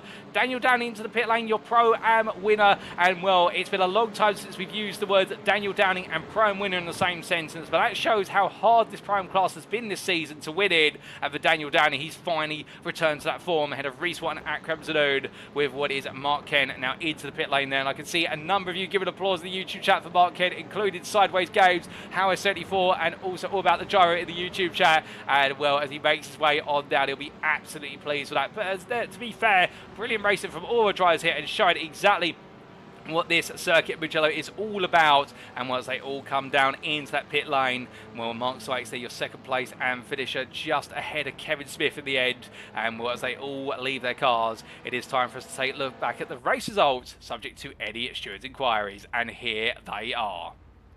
So after a fantastic first race of the day for round 7 of the NXTCC Season 6 powered by IMB Racewear, Wojciech Swirydowicz taking the win for Semper Racing by 3.5 tenths in the end over Doble Sim Race's Mikey Doble, with World of Racing's Luciano Witvoet completing an all-pro overall podium in P3 for the Dutchman. 1 second behind him was Daniel Danny, your Pro-Am winner P4 for Goldwyn Motorsport, with a great qualified performance being followed up by a superb drive to victory, and having to keep Reese White and Akram Saloon at bay, with the JW Motorsport and organisation drivers completing at your Pro-Am podium. P7 went to Jamie Dory for Next Gen Pink ahead of Kieran Sharp for the Sim Racing Collective, and then Alex Meredith P9 for Next Gen ahead of Benjamin McCluskey, who completed your top 10 for Next Gen Pink. And outside the top 10 at P11, Andrew Pike, the Sim Racing Collective driver, who then couldn't quite make it 2 Hondas inside the top 10, but he came close. But you'll know that going into the next race of the day, he'll have no success bus, and he'll be in the highest place spot without any weight in the car. Russell Fowler, P12 there, the Pornsting Esports driver, 5th place in the Pro-Am class, one of his best performances of the season, and what a good showing there ahead of Lee Horn, who couldn't quite find a way back ahead of his rival, taking P13 there for Next Gen, and then Patrick Falcon and Adam Delmont completing at your top 15. Stuart Winers, P16 after that early instant on lap number 1, and what amazing recovery there for the Track Scotland driver to keep it on the circuit, and well, to be able to avoid any further domino effect. The 61 driver finishing P16, and well deserved, no doubt about it. With eyes at double P17 for Double Sim Racing, and then to complete your top 20, it was Adam McNally for SO and Next Gen Gold, having a stronger end to the race compared to where he started, but still having to fend off the charge of both Matthew Cheverton for Aztec Racing and also Mark Kent, your AM class winner P20 for Full Tilt V Motorsport. Gavin Garner, P21 for Next Gen Pink ahead of Joseph Doble, with Sam Smith, Matthew Addy and Savados completing your top 25. Nick Clemens, P26, the iRacing Esports driver, enjoyed some brilliant battling between himself, Van Olst, Addy and Pitt, but wasn't quite able to get ahead of 2 of his roles like he would have wanted to, and Pitt finishing last of those 4 drivers in their battle, ahead of Mark Sykes, the 2nd place AM driver for Next Gen at P28, and your top 30 was rounded off by Marcel Fridge and Kevin Smith, your 3rd place AM finisher, to complete that AM podium of Kent, Sykes and Smith. From the Verano Motorsport driver, it was Ian Manners P31 ahead of Mitchell West, with Alan McCain, Slavomir Jaworski and Kieran Smart having difficult starts their day to P35. Jonathan Collins missed out on the AM podium, but P4 in the AM class for Whiskey Runner Racing ahead of Roy Plummer, with Matt Evans P38, and then we can see all the way to the finish of the standings there. James Pascal and Craig Tiddiston completed your top 40. Tom Delaney was your last lead lap finisher, P41 for Next Gen, and 4 laps down, your last finisher of the race, Daniel Fritz, for those technical issues at the start, but the Australian driver able to get it out there and get the car to the checker flag. The only retiree in this race, and non-finisher therefore, Goldwyn Motorsport's Duncan Reyes, who had to retire the car after 3 laps completed. But that was our first race of the day, ladies and gentlemen. We have still got plenty more to come. 2 more races at this Italian circuit, the Autodromo Internazionale del Mugello. And race number 2 will be coming up in approximately 10 minutes' time. Don't go anywhere, because if you enjoyed race number 1, there's certainly going to be plenty of sparks flying in race number 2, and we will be back soon. But before we step away, a quick word from our title sponsor for this season, IMB Racewear.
Alrighty, ladies and gentlemen, we are back, and not a moment too soon, because we are back for race number 2 here at the Autodromo Internazionale del Mugello in round number 7 of the NXTCC Season 6 powered by IMB Racewear. And after an incredibly close race number 1 up and down the grid, we are only 2 minutes away from going into race number 2.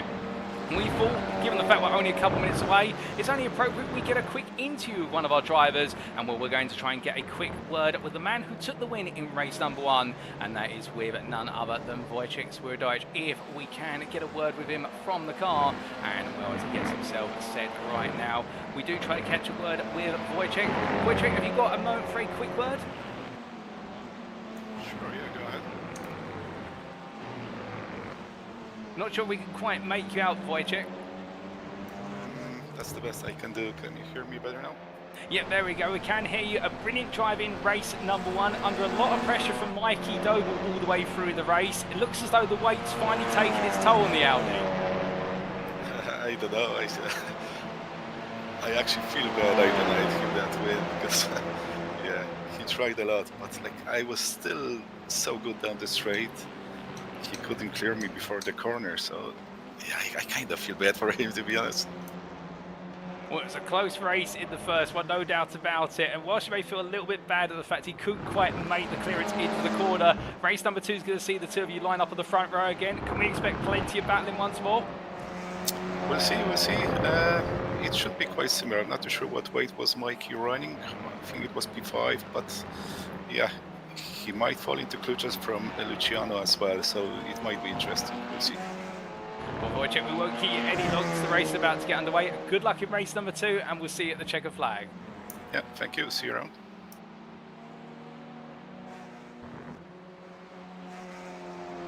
So hearing that there from Wojciech Swirydowicz, our leading championship driver in the overall category, and we were able to get through to him in at the end. We couldn't quite make him out at first. We managed to get the audio feed through, and we'll talk about there the performance of the Audi and not quite being held back and feeling a little bit unfortunate with regards to what is Mikey not being able to get fully alongside until he had to make that absolutely sensational dive at the inside. But could we see more of that in race number 2? Well, there's only one way to find out, for it's time to head to the grid.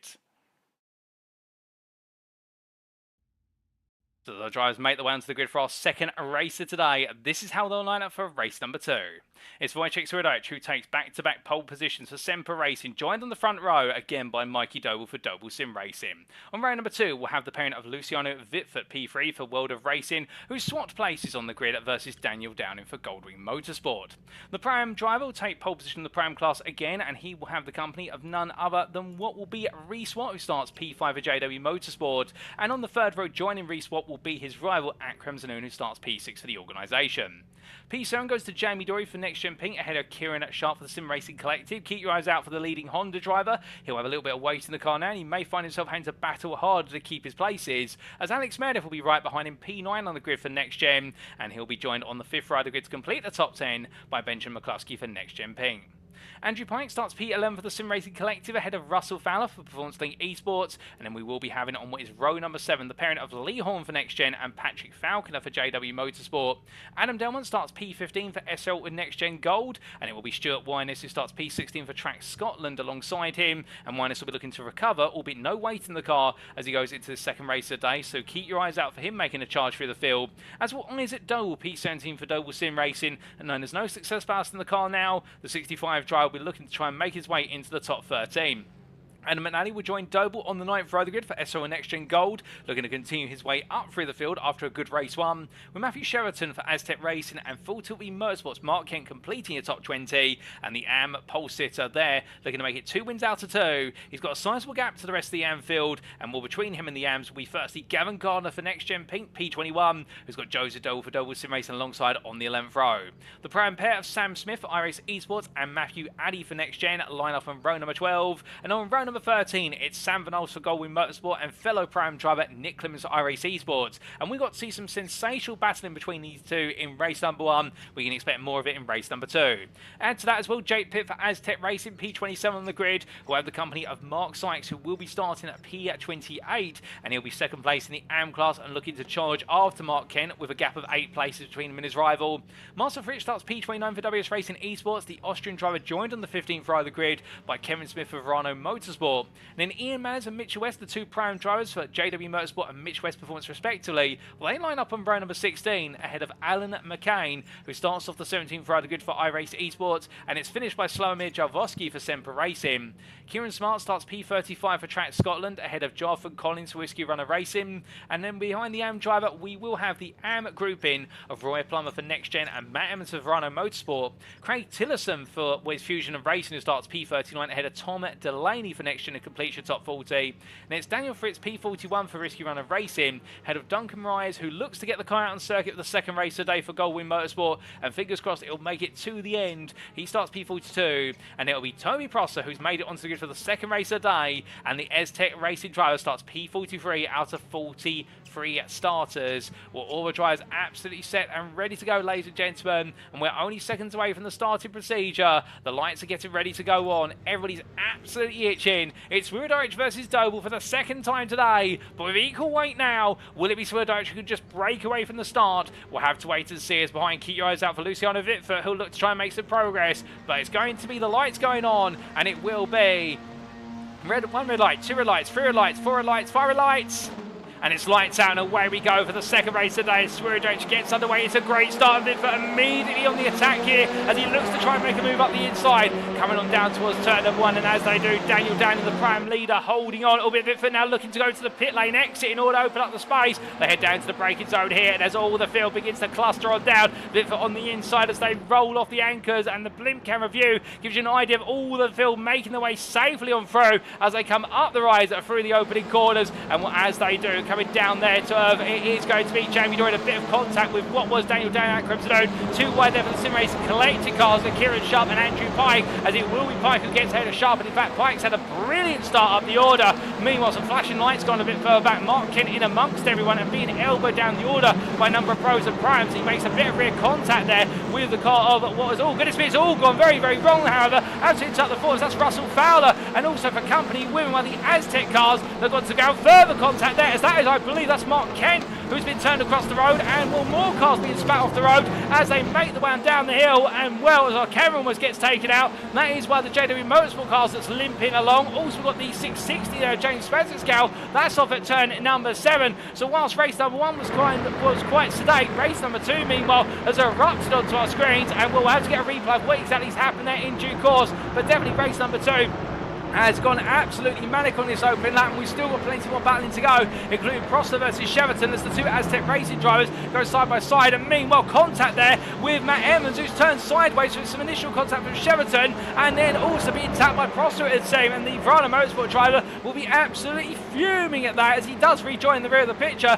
when the car has been sent a long way off course. Basil drives make the way on down. Well, meanwhile, we look for outside the top 10 to back inside it, and Daniel Downing also losing out the lead of the Prime class in the battle with Akram Zanoon through the first 5 corners. And as the Goldwing Motorsport driver makes his way on downhill in towards turn number 15's apex, where he lets the place go to Benjamin McCluskey, and upwards they go towards turn number 1. But as they do, roaring the way on down, it is Wojciech Swirydowicz who leads ahead of Luciano Witvoet, followed by Mikey Doble P3. Akram Zanoon is your prime leader P4 ahead of Jamie Dory P5, Andrew Pike P6, Benjamin McCluskey P7, Daniel Downing P8, Reese Watt P9, and Patrick Falconer P10. But Watt versus Downing is the focus of our cameraman's attention, as it is going to be Downing up the inside of what as they make the way on through. Oh, a bit of contact there, or in fact may not be contact, may have just been a bit of a lift off oversteer there from Reese Watt's car. But either way, the JW Motorsport driver will slide through 1, losing out to Adam McNally and Alex Meredith, plus Patrick Falcon and Kieran Sharp who've got through. And as the drivers make the way on through turns 2 and 3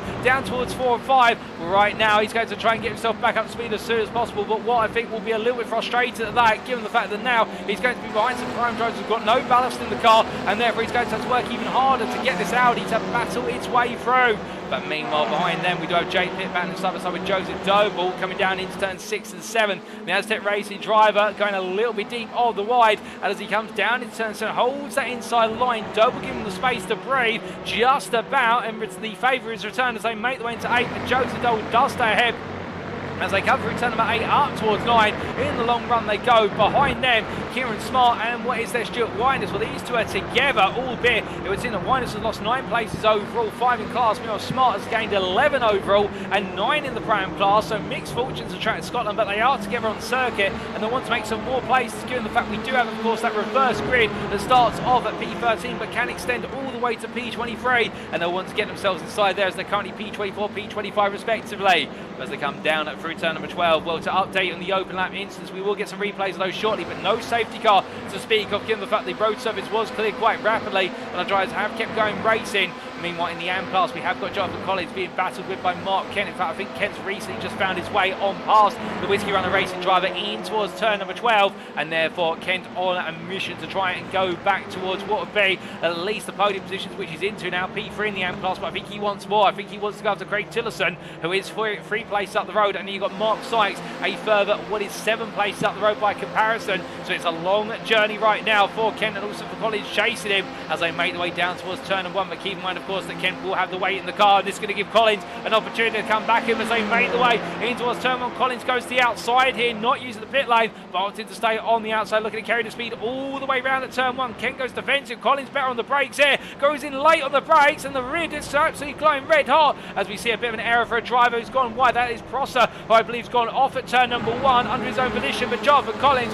goes around the outside. Brilliant move there from Whiskey Runner Racing driver and retakes P3 in the AM class, but as he makes his way onwards and tries to break away from Kent. Meanwhile, we look here towards your top 3, and Wojciech Swirydowicz still holding on with Luciano Witvoet behind, has got ahead of Mikey Doble in the batting into turn 1, as you may remember, as we saw the drivers make the way through the opening corner, as Swirydowicz makes his way up through turns 8 and 9 and up the rise. Well, meanwhile, Doble's still there, so is Witvoet, but we ride on board with the P3 car as he comes into the braking zone for turns what is 10 and 11, and well, right now it's the two Velocitas chasing after and nipping at the heels of the Audi, and Witvoet here, much like what was Motorland Aragon, absolutely eager to go on the attack versus the championship leader. And well, we have seen the number 60 driver take 2 wins this season in brilliant fashion versus Swirydowicz. Fantastic battling between them, one of them being, of course, at what was Narvan Long Beach, and then the one at Motorland Aragon. And as they make their way through left into right at turns 13 and 14, we're staying right there. These top 5 separated by only half a second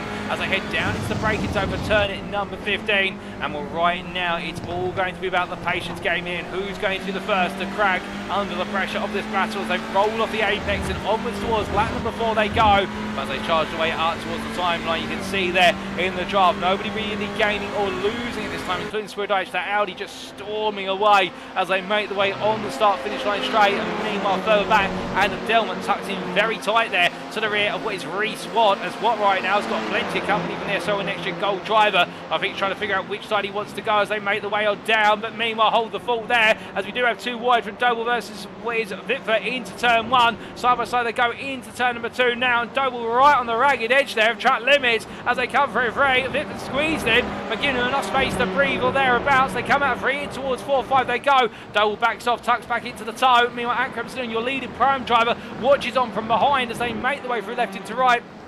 But no change this time around as they come off the apex and turn number 5 and down the hill into 6 and 7, but rolling down the hill. And meanwhile, whilst all this is going on, we do have what is Reese Watt on a slowdown, I do believe, for track limits at turn number 4-5. Well, the JW Motorsport driver losing multiple places to Alex Meadow and Adam Delmont as he brings himself back up to speed, but that's going to be very painful, losing even more places at time to his rivals in the Pro-Am class. And whilst it was a great race one of the day, race number 2 has not got his way whatsoever, but as he brings himself back up to speed for Arabiata 1 and 2.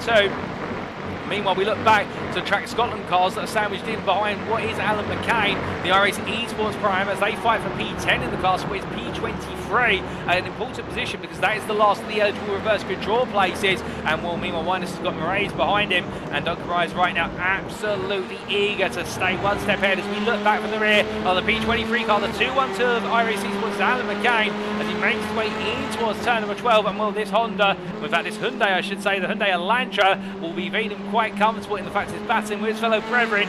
The problem he's got here is the fact he's got an arm in front of him, Mark Sykes, and Sykes' pace right now not quite match up to McCain, so I think this is costing McCain time as he makes his way on in towards turn number 15, where I think he's going to make his way past Sykes, or is he? As they come down to the break of those Sykes on the outside, and McCain's going to go to the inside into 15 as they make their way for a long left-hander. There goes Smart as well. Smart trying to follow through with McCain as they've also got the traffic of Pitt in front. Pitt's allowed to race, of course, given the fact they are on the lead lap. I think the idea is that McCain here wants to try and clear all this pack and run away, but meanwhile Jake Pitt now is going to try and hold on here as they drag race their way on down. Sykes tucks back into the tyre of McCain, and meanwhile you can see Smart and White, the two teammates, are now to contest each other side by side. Both want the toe. Sykes pulls out to the outside. It's going to be what is there on the inside line. McCain, who's made the pass on Sykes. Meanwhile, the inside does go wide. It's Kieran Smart losing out in the end then. Picks the wrong horse to back, go through turn and 1. Here comes Duncan Bryce, who again going on the offensive as they make their way into 2-3. Left into right they go, and the Goldwyn Motorsport driver just not picking the right time to attack and not able to carry the speed on through. But brilliant racing between these drivers as they all try to contest what is the first position outside the top 20. Behind that's Slavomir Jarvosky, who's getting a bit energetic for a potential move. But even further back, Mark Kent back on the attack versus Collins as they head into turns 4 and 5. Up the inside he goes. There's a 656 driver. Does he get it done? Yes, he does for now. And Fowler comes up through as well and says, don't mind if I do. And in the end, Collins is going to be made to lose 2 places rather than 1 as they come into 6-7. And up the road is Craig Tillerson, who'll be under pressure soon as. Meanwhile, Fowler trying to squeeze Collins to the apex of 7, but Collins gets his nose back in. But here comes Prosser as Prosser looks up the inside in towards turn number 8. Can he find the move? No, he can't as they wind on through. The Aztec Racing driver tucking into the toe. Up the rise they go. 2 wide there. Collins on the outside. That's only going to send him one way, and that will be to a slower route in towards turns 10 and 11. Prosser looks to the inside, but the Aztec Racing driver can't quite find it. Meanwhile, 2 wide they go right into left here, and as they come through the left hand at turn number 11, Collins still there. He's not giving in. He does need to fight with the prime drivers, but he wants to try and go hunting after Kent. But in the end, it's only going one way as Prosser looks up the inside and seals the deal, and that is going to be Collins who falls down, goes to the cutback hours. Prosser goes a bit deep and was pushing what will be Collins further and further back down the order as they battle their way through the chicane. Still 2 wide all the way through, and well, if you ever needed proof, can you go 2 wide for the entirety of a lap around Mugello? You can, because they're doing it here. They may only be battling for P32, but it's beautiful to see, and Prosser finally gets ahead. But meanwhile, just getting ahead into the exit, the final corner for P2 in the AMP class, it's Ken versus Tillerson. 2 wide they go down the start finish straight. Tillerson getting the better run. Keep in mind that Kent has got success balance in that car, 24 kilograms, and it will hold it back as he makes his way down towards turn number 1, and that's why Tillerson's able to outrun the Audi here in the Veloster. And as he looks up the inside, swings the inside onto the brakes, and Tillerson gives him all the space and time of day to look for it. But I think Tillerson's got other ideas, which is follow Kent around and instead use him to get close to Sykes, who's 5.5 seconds up the road. But as the drivers make the way on around, meanwhile, we look back up to what is the battle for P20.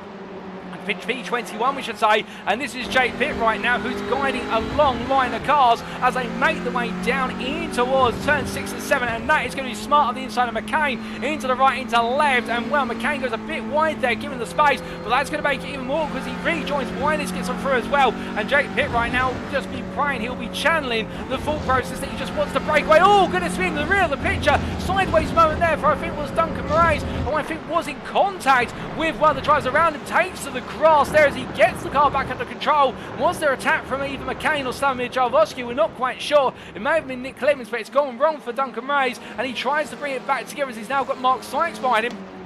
And this is not ideal for Sykes because Sykes has got Kent, who's fast approaching, and right now if Sykes gets caught up behind the prime driver and starts to lose some pace, this could open up the AM lead battle all the way to the end of the race. But meanwhile, looking back inside the top 15, we haven't been there for some time, but here we are, and Alex Meredith right now, P13, he's in the first of the eligible positions, and this is the guaranteed reverse grid position that you want to be in as a minimum, and the next gen driver under pressure and re-swap right now as they make the way on the start finish straight onwards towards lap number 7. The laps are ticking away as well in quick fashion as they make the way down towards turn number 1. New fastest lap race at Akram to known the leading prime driver in P4, 2 minutes 0.136, a phenomenal lap. But meanwhile, here comes what up the inside, looking for the move. Here goes all in on the brakes, and as he does, well, meanwhile there's a battle for the lead going on, and we look to that, and it's Luciano Witvoet who looks at a move there versus Wojciech Swirydowicz through his turns 2 and 3. He gets ahead, but here comes Swirydowicz looking back to the outside into 4. Witvoet squeezing him to the entry curve there, trying trying to say, no, you don't. But the Audi right now is absolutely insatisfiable with regards to its hunger for wins. And as they make their way down towards turn 6, Swirydowicz falling back into the clutches of Doble now as they roll them down through turn 6 and 7. But many of you will be asking, how did that move start? We'll get a replay of it very shortly. But right now, we're going to stay with this top 4 battle as Akram Snoo's closed up to the back of it as they make their way through Arabiata 1 and 2. And as they do, we look back from the rear of what is your race leader, Luciano Witvoet, the Dutchman, right now in a familiar position, which is leading ahead of Swirydowicz and trying to hold on all the way to the end as Swirydowicz getting closer to braking in towards turns 10 and 11. But the key figures here, the Dutchman can dictate the racing line now in the number 60 as they come up towards turn at number 12. But he also knows what he needs, a good exit out of each and every one of these corners, for the simple reason that if Swirydowicz sees an opportunity, he's not going to ask twice about it as they roll on through the long right-hander. But coming out to turn at number 12, onwards they go towards 15.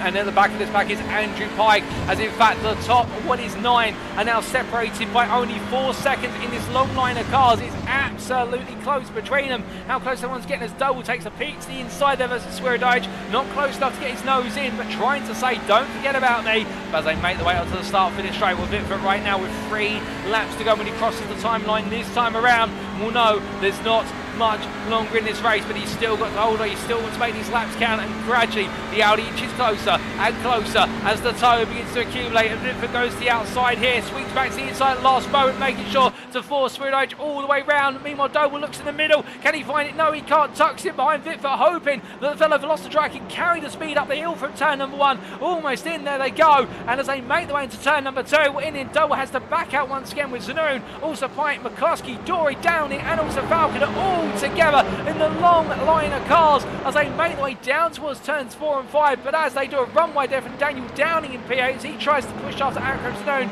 But the question is, how did it all start with regards to the pass that wasn't, made? What was Witvoet versus Swirydowicz, and we did say we'd get a replay of that, and here it is, ladies and gentlemen. This was the move for lead. Well, in fact, a little bit before it was the move for lead, we get a further replay back, and it was a move to the inside under late braking, much like what Mikey Doble tried to do in race number 1, and Witvoet just getting alongside and being able to fight the issue into turn number 2, and 2 wide through turns 2 and 3, and Luciano Witvoet taking that lead just about on the exit of turn 3, and the subsequent battle we got to see was absolutely brilliant. As we return to your live racing pictures, we've still got what is the best part of 2.5 laps remaining here at what is at the Mugello circuit, and as they roar their way on down for turn number 12, Witvoet getting very, very close to being tapped to the rear by Swirydowicz, who has to back off the car there, gets lift off oversteer again through 12, but as the drivers make their way through the long line of leaders, we need to take a look back at some further batting in the fight for P23, and this is going to be Smart versus what is Pitt versus Jalowski. The separation drive on the inside in the Elantra coming in from behind there, as Pitt made to go a little bit deep into 12, and as they come on down and onwards towards what will be the chicane of 13-14, in the end Pitt holding on, but Jalowski now starting to get eager to try and chomp his way into that battle, and as they roll on down towards turn number 15, well, Smart now just able to breathe a little bit more comfortably, as in the rear of the picture that is Toby Prosser for Aztec Racing, who's on the attack versus what is none other than Mark Kent, the second place AM driver, who wants to go hunting after Mark Sykes, but I don't think he's going to be given the chance to do that given the pressure he's on. But meanwhile, we look back to the leaders, and this is Mikey Doble, who's taken a similar approach to what Witvoet did only a couple of laps ago on lap 7 to try and take P2 of Swirydowicz. 2 wide into turn 1, 2 wide all the way through turns 2 and 3, and as he exits out here, Doble taking inspiration from the fellow Velocity driver, and now the cards will start to fall like dominoes as they make their way into 4-5. You see Akram Sanoon, the second Audi driver in this pack, looking for an opportunity as prime leader to go hunting after Swirydowicz for the 3rd spot on the overall podium. As they come down in towards turns at 6 and 7, well, things will calm down for a brief moment, and that gives us a quick moment to see the pass that Doble made for P2, and this was under braking into turn 1, and in fact it was aided by Swirydowicz looking around the outside of Witvoet into turn 1, and Doble in the end cut it to the inside, and well, the rest was history of this battle. But what a brilliant bit of opportunism there by the number 1 driver. He's a 3-time champion for that reason and plenty others. As we return to your live racing pictures, ladies and gentlemen, Akram Sanoon on the outside there, coming out of turn 9 into 10. That's allowed always Andrew Pike to get through the leading Honda to P4, and as they make their way onwards towards turn number 12, coming down to the braking zone, Well, right now, everyone's settling down once more, but remember, they've got one more lap after this one. I get the feeling the gloves are going to come off ever more as they roll off the apex of 12 in through 13 and 14. Benjamin McCluskey behind Zanoon, and then you've got Dory, and then Downing, and Daniel Downing right now. I wonder if the Goldwyn Motorsport driver might just be trying to keep himself at arm's distance for the simple reason, if it all goes wrong inside this top pack, you never know what could happen. But I think they're all professional enough not to get it wrong. But the Goldwyn Motorsport driver here will be looking at this, licking his lips together and thinking, okay, I will definitely what will be the reverse grid for the final race of the day. I'm on course for a P2 in the prime class, but could there be an opportunity to get involved here on the final lap? Because the white flag waves, and as they charge their way down for the 10th and final time of asking in this second race of the day, all drives heading down the hill in towards the opening braking zone. Witvoet goes defensive immediately, puts the car right in the middle of the road. Meanwhile, Mikey Doble comes in very late on the brakes, having to make sure he outbrakes Swirydowicz. Little tap to the rear of Witvoet's car. No further action as they make the way up the hill. And meanwhile, it's going to be Swirydowicz looking around the outside of Doble as everybody concertines this together through turns 2 and 3. But as they make the way from left into right, well, elsewhere behind them, we do have what is the battle for P11 between Adam Delmont and Kieran Sharp. In fact, this is a P10 as the two drivers make the way. Now turns 2 and 3, the battle of the Hondas here, with Adam McNally, the P3 Prime driver, also getting arm's reach, and he's got Reese Watt for company immediately behind as a tap to the rear there for the SO NXTGEN Gold driver from the JW Motorsport machine. And as they head in towards turns 6 and 7, down they go in towards the fast right-left combination. Understeer plenty there, if you please. But as they roll into what will be turns 8 and 9, meanwhile, we look back to James Spezescal, the P34 driver, who is trying to battle Jonathan Collins to the full place spot in the AM class, getting a better run off the corner there in towards what we turns 4 and 5. And as he heads in towards left and right, can he find a way in to try and move a little bit further up the order? I don't think he can, as Collins goes very defensive here as they make the way all through. But just enough time. Meanwhile, Reese Watt, we look back up to the battle for P12 between him and Adam McNally, and making the move for the final spot on the prime podium, and he's going to get it as they head in towards what we turn number 12. Gets ahead there of his rival as they come on down through the long right-hander. But as they come out of the corner and almost to 3 more corners, meanwhile, we have to look to your race leader, Luciano Witvoet, as he's still got Doble and Swirydowicz behind, but they're fighting each other more and more as they head into the final corner. A small tap there to the back of Doble from Swirydowicz, who goes a bit late on the brakes, but I was like, oh, come on through. Well, it wasn't going to be Audi dominance all day today, because this man, Luciano Witvoet, is going to put a velocity on the top step. He shakes it from side to side, the lights go on. Luciano Witvoet is your winner in race number 2 for World of Racing, ahead of Mikey Doble, Wojciech Swirydowicz, Andrew Pine P4, Akram Zanoon P5, who is your pro and winner for the organisation, and a brilliant drive there to prime victory. Daniel Downing takes the second place spot in the prime class, P8, ahead of Reese Watt, who just held off Adam McNally to line for the final spot on the prime podium. Adam McNally will be guaranteed to be on your reverse grid, P13, and Mark Sykes crosses the line, P27, your AM winner in the end, able to come on through after the open lap instant, which saw the Anfield shaken and stirred aplenty for the opening 7 corners. The next-gen driver making it his first win of the day at Mugello, and in critical time, Mark Kemp, and taking P2 in the AM class and full Tilbury Motorsport with a P31, and then in Craig Tillerson holding off the charge of James Spezescal to take the final spot on the AM podium, P32. But what a second race of the day, ladies and gentlemen, and as we've still got a couple of drivers to come and through, give them all a round of applause. They make the way to the line, including Matt Edmonds, who takes P40 or P8 in the AM class there for Verano Motorsport. And I do believe your last lead lap finisher will be Roy Plummer, who's currently making his way on down in towards turn number 12 off camera. But what a race, and we have plenty of brilliant moments to talk about, and not just inside the top 10, also Jake Pitt in the end taking the final eligible reverse grid spot of P23 for Aztec Racing, and to fend off Alan McCain for pretty much the entirety of the second half of the race, who was right on his heels all the way through. We also did have Kieran Sharp hold on to P10 in the end for the Sim Racing Collective, and being your second highest Honda after Andrew Pike, who came home P4, as we see a little bit of drifting there from our SRL NXTGEN Gold driver of Adam Delmont. But meanwhile, coming to the line is none other than Roy Plummer, your last lead lap finisher and your last finisher of this race, who has yet to take the checker flag, as the next gen driver takes P9 in the AM class, P41 overall, and behind him will be Marcel Fridge, Tom Blaney, and also Ian Manners, who have finished 1 or more laps down. As the drivers make the way into the pits, well, for Luciano Witvoet, it'll be an absolutely happy moment of the day to take his first win, and indeed it'll be his third win of the season. His first win at Mugello ahead of Mikey Dober, who's now second place twice today, and well, the consistency reigning through it, and Wojciech Swirydowicz third place. And as that comes in, makes way a little bit wide there, picking up a little bit of rubber on the tyres. Well, as the organisation driver makes his way into the pits, you can see the flash of lights there. He knows it's been a great race too, and he got himself right into the fight for the top 5 overall, and it's some great points for the team there as well in the 139 as he makes his way on down towards Parc Ferme. But meanwhile, Daniel Downing second place in the class, and Reeswap with him behind. Was all the drivers have made the way into the pits, or if they haven't already, they will have done shortly. Let's take a look through those race results subject to Eddie Stewart's inquiries, and here they are.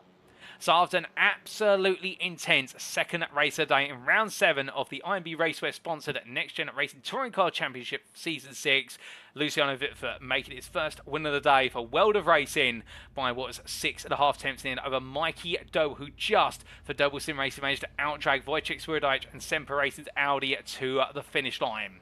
Behind the top 3, the all-pro overall podium, Andrew Pike P4 there for the Sim Racing Collective, and a very tactical drive for the Honda Civic Type R driver, and making that Honda have its presence inside the top 5, head of Prime winner at Crimson for the organisation, a P5 finish there, and they return to winning ways after Watkins Glen. Benjamin McCluskey at P6 for Next Gen Pink ahead of teammate Jamie Dury, with the teammates having a great result, and that'll be some good points for the team in the Teams Championship as they look to defend their crown. Head of Daniel Downing P8, your runner-up in the Prime class of Goldwyn Motorsport, who couldn't quite make it 2 wins out of 2, but he'll be happy to have made it back-to-back podiums.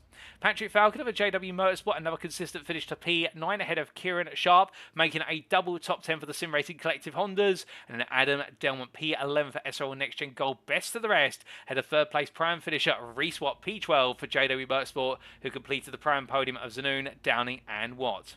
Adam and Ali P13 ahead of Lee Horn, fend off Lee Horn by the best part of 1.7 seconds, with Isaac Doe were a further 1.5 seconds behind to complete your top 15. And the double sim racing drive being followed up by Sam Smith, Gavin Garner, Alex Meredith, and what was the pair of Matthew Addy and Joseph Doe to complete your top 20. With Stuart Winnes P21 there for Track Scotland ahead of teammate Kieran Smart, with both drivers having a rather tough second race to follow on from a rather mixed pair of fortunes in race number 1. But still, they've made it into the eligible reverse grid positions, and they'll be hoping for high numbers now, with Jake Pitt taking the final eligible reverse grid position for Aztec Racing. And Alan McCain's P24 there ahead of Slavomir Jaworski, and then it was none other than Nick Clemens at P26 ahead of, I do believe there, Mark Sykes, your AM winner, P27 for Next Gen Racing, and well, a win that came in amongst all the drama on the opening lap, but he was able to steer clear of the drama, and that reigned absolutely vital for him in the opening stages of today. Duncan Ray's P28 for Goldwyn Motorsport ahead of what was P29 and P30 Toby Prosser and Russell Fowler, and behind the Pornsling Esports driver Mark Kent, who was your runner-up in the AM class of Full Tilt V Motorsport, but Craig Tillerson completing your AM podium of Sykes, Kent and Tillerson, the Fusion Racing driver behind the 2 marks. James Spencer's-Gal, P33 for Aztec Racing ahead of Jonathan Collins, with Kevin Smith completing a run for P35, and the Verano Motorsport driver being followed up by Daniel Fritz for Risky Runners Racing, who had better fortunes in race number 2 and brought on home that 36 spot, and some good points there in the AM class for taking P7 in the class. Mitchell West P37 ahead of Matthew Cheverton after that difficult opening lap incident. More on that in a brief moment, and the Aztec Racing driver. And then we did see completing your top 40, Sam Van Olster and Matt Emmons, with Roy Palmer, your last lead lap finisher, P41 for Next Gen, and then finished a lap down by Marcel Fritsch and Tom Delaney. And the unfortunate retirement wasn't able to make it beyond a single lap of the race, JW Motorsports' Ian Manners, who we do hope to see back on the grid in race number 3. But that concludes our second race of the day, ladies and gentlemen. We've got one more race to come. Race number 3 is just around the corner. But of course, there's always that big question of that reverse grid draw. And as we cut to the commentary booth, well, good evening to you all. I hope you're all doing well. It's great to see so many of you tuning in, enjoying the racing so far. And you're probably wondering, why did I say we'll come back to the incident involving Matthew Sheraton in the opening stages of the race only moments ago? Well, for the simple reason, ladies and gentlemen, I did quickly run out the commentary booth and managed to pick up the front split splitter of what was Matthew Sheraton's Audi RS3. It came off as a result of the incident, and well, if anyone would like the splitter, it is up for grabs on what is virtual auction. But joking aside, that's a little prop there from the Aztec Racing guys who did some real life racing over the weekend, and well, they gave me a piece of the splitter that actually did fall off of the Aztec Racing machine at Brands Hatch. But coming to our reverse grid draw then, we do have the Next Gen Racing Lottery Bowl, and we're inside this for the uninitiated are numbers 6 through to 12, and we'll very shortly, I'm going to be closing my eyes and drawing 2 balls out the bowl, and whatever the numbers are going to be, that's going to be our reversal position. So let's get to it. And for our first number, it is going to be the number 9, so a moderate first number of the day. And well, what will be our second number to go with it? Well, let's find out, as that's the second shuffle. And our second number is going to be the number 7. So I believe this will be the first time we have seen the number 16 in terms of our reverse grid. And well, double checking the numbers, it does mean that it will be Sam Smith who takes the reverse grid pole at Mugello for our final race of the day. And he'll be joined on the front row, the Prime driver, by the pro of Isaac Doble, who's had some time since he's been inside what is the top 3 rows of the grid, but he's going to be on the front row with a golden opportunity to go hunting down the final win of the day. We'll be back for the final race in due course, ladies and gentlemen, approximately 5 to 7 minutes time. But until then, make sure to get yourself a breather. We're going to do that as well, because it's going to be a thrilling conclusion. And just before we do step away, a quick word from our sponsor. Our title sponsor is IMB Racewear. We'll see you very shortly.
And we are back for one final time, ladies and gentlemen. Race 3 of 3 is just round the corner in round 7 of the NXTCC Season 6, brought to you on iRacing, powered by IMB Racewear. And well, a brilliant race number 1 was followed up by an absolutely exhilarating race number 2. And we are only 2 minutes away from going into our final race of the day, race 3 of 3. And it's come over quite foggy here at the Mugello circuit, it must be said. Indeed, visibility has dropped quite significantly, and that's going to affect the racing conditions of the circuit. It's going to be much colder compared to what is races 1 and 2, and could that serve to shake up the field, much like our top 16 reverse grid has, with Sam Smith taking what will be the pole position and having the company of Isaac Doble alongside.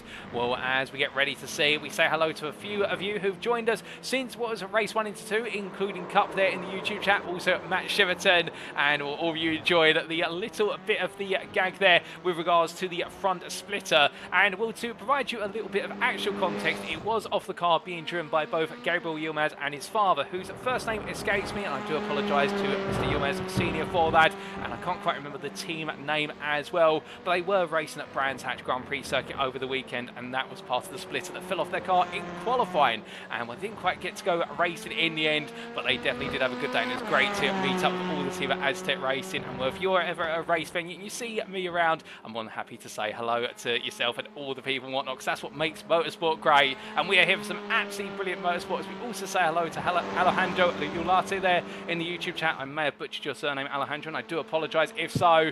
And also see Katie, who's enjoyed herself in the Facebook chat. We also say hello there to Phil McDougall, who says hello all, and indeed one of the alumni of Next Gen Racing Series for CXR Project Black. It wouldn't be an NXTCC evening without saying hello to Phil McDougall in the YouTube chat. I hope you're doing well, Phil. And also we say hello to Average Show, who says the closest thing we'll get to rain at the moment at TCRs. Indeed, these conditions are very likely to be like that, as you say, Average Joe. Unfortunately, rain not on the cards in the near future. Perhaps in Season 7 we may get fortunate. Indeed, it's been delayed a little bit of iRacing, it would seem. But as Kevin Smith parks the car up there, he knows it's time. We know it's time. It's time, ladies and gents, for the final race of the day. It's time for race 3 of 3 as Aura drives head to the grid. But who will be our final winners? Let's find out. So as our drivers make the way onto the grid one last time, well, here we go. It is Sam Smith who takes the top 16 reverse grid pole position for iRacing Esports, and with it Pro and Pole, joined on the front row by Isaac Doble for Doble Sim Racing, and knowing that the team needs a huge haul of points in this final race of the day to keep their contention of the championship and the team's championship well and truly alive. Lee Horn starts P3 for Next Gen, joined on the second row of the grid by fellow Prime driver SO Next Gen Gold's Adam McNally. Reese will start P5 for JW Motorsport. He'll have the company of what will be Adam Delmont alongside him on that third row for SO Next Gen Gold. And it'll be Kieran Sharp for the Sim Racing Collective starting P7, head of Patrick Falker for JW Motorsport, who starts P8. Daniel Downing begins his race P9 for Goldwing Motorsport, with Jamie Dory for company P10 there for Next Gen Pink. And then you do have on the sixth row of the grid Benjamin McCluskey at P11, and he'll be having the company what will be there for Next Gen Pink, the organisation's Akram Zanoon, who starts P12. Behind him on the grid, it will be at row number 7, Andrew Pyatt for the Sim Racing Collective and Wojciech Swirydowicz for Semper Racing. And then we will see Mikey Doble for Doble Sim Racing and World of Racing's Luciano Witvoet completing that top 16 reversal, with the race 2 winner there starting 16th place and having all the weight in the car, that success ballast of 56 kilograms. Gavin Garner starts P17 for Next Gen Pink. Alongside him will be Alex Meredith for Next Gen. I can see Mum Catherine Meredith there in the YouTube chat wishing Alex the best luck for the final race of the day. Indeed, he'll be looking to end today on a high. With Matthew Addy started P19 for Next Gen, and he will have the company of what will be Joseph Doble, who starts P20 for Doble Sim Racing. P21 and P22 will be the Track Scotland pair of Stuart Wyness and Kieran Sharp. Not Kieran Sharp, I should say, Kieran Smart, my apologies. And, well, Smart will definitely looking to try and make his way to the sharper end of the field, as will his teammate Wyness. And then we do have Jake Pitt starting P23 for Aztec Racing, with the company of Alan McCain for Iris Esports P24. On row number 13, it will be Slavomir Jalvosky for Semper Racing, and iRacing Esports is Nick Clibbins, with Mark Sykeshaw and Paul Sitter started P27, looking to make it 2 wins out of 3 today, with Duncan Moraes alongside him for Goldwyn Motorsport P28. Your top 30 is completed by Toby Prosser for Aztec Racing and fellow Briton Russell Fowler for Performance Link Esports. And then on row at number 16, it will be Mark Kent, the second place AM driver for Tilby Motorsport. He's also taken a win today in the AM class. He'll be looking to try and make it 2 out of 3. And Craig Tillerston will be starting alongside him for Fusion Racing P32. James Messersgal starts P33 for Aztec Racing ahead of Jonathan Collins Whiskey Runner Racing. And it'll be Kevin Smith starting P35 for Verano Motorsport, looking to try and end on a high given the struggles that Verano Motorsport have had today. And he'll have the company of Mitchell West P36. The Mitchell West Performance Trial will be followed up by what will be Matthew Cheverton for Aztec Racing at P37 ahead of Sam Van Os for Goldwyn Motorsport P38. Matt Emmons starts P39 in the sister Verano Motorsport car ahead of Roy Plummer, completes your top 40 for Next Gen. And then on the final 4 row of the grid, P41, it's Marcel Fritsch for WS Racing Esports and Tom Delaney for Next Gen P42. And Ian Manners will start P43 for JW Motorsport. Unfortunately, we are not going to be seeing Daniel Fritz on the grid due to technical issues, so therefore we have lost 1 driver already, but 43 starters there will be. And well, when our drivers get underway, who will be the winner come the end of this race? We are only moments away from finding out, 10 seconds away from going to the lights out procedure, and so all our drivers sit in position on the grid. And we can see Jones there saying Reese descended into turn 1 and Ian to make over 10 places, cheering on the JW Motorsport group. We'll put your wishes in. Your best luck to your drivers, ladies and gentlemen. The lights are going on for the final time today. The headlights are on as well. It's a dark evening. It's 2 red lights, 3 of them, 4 of them, 5 red lights.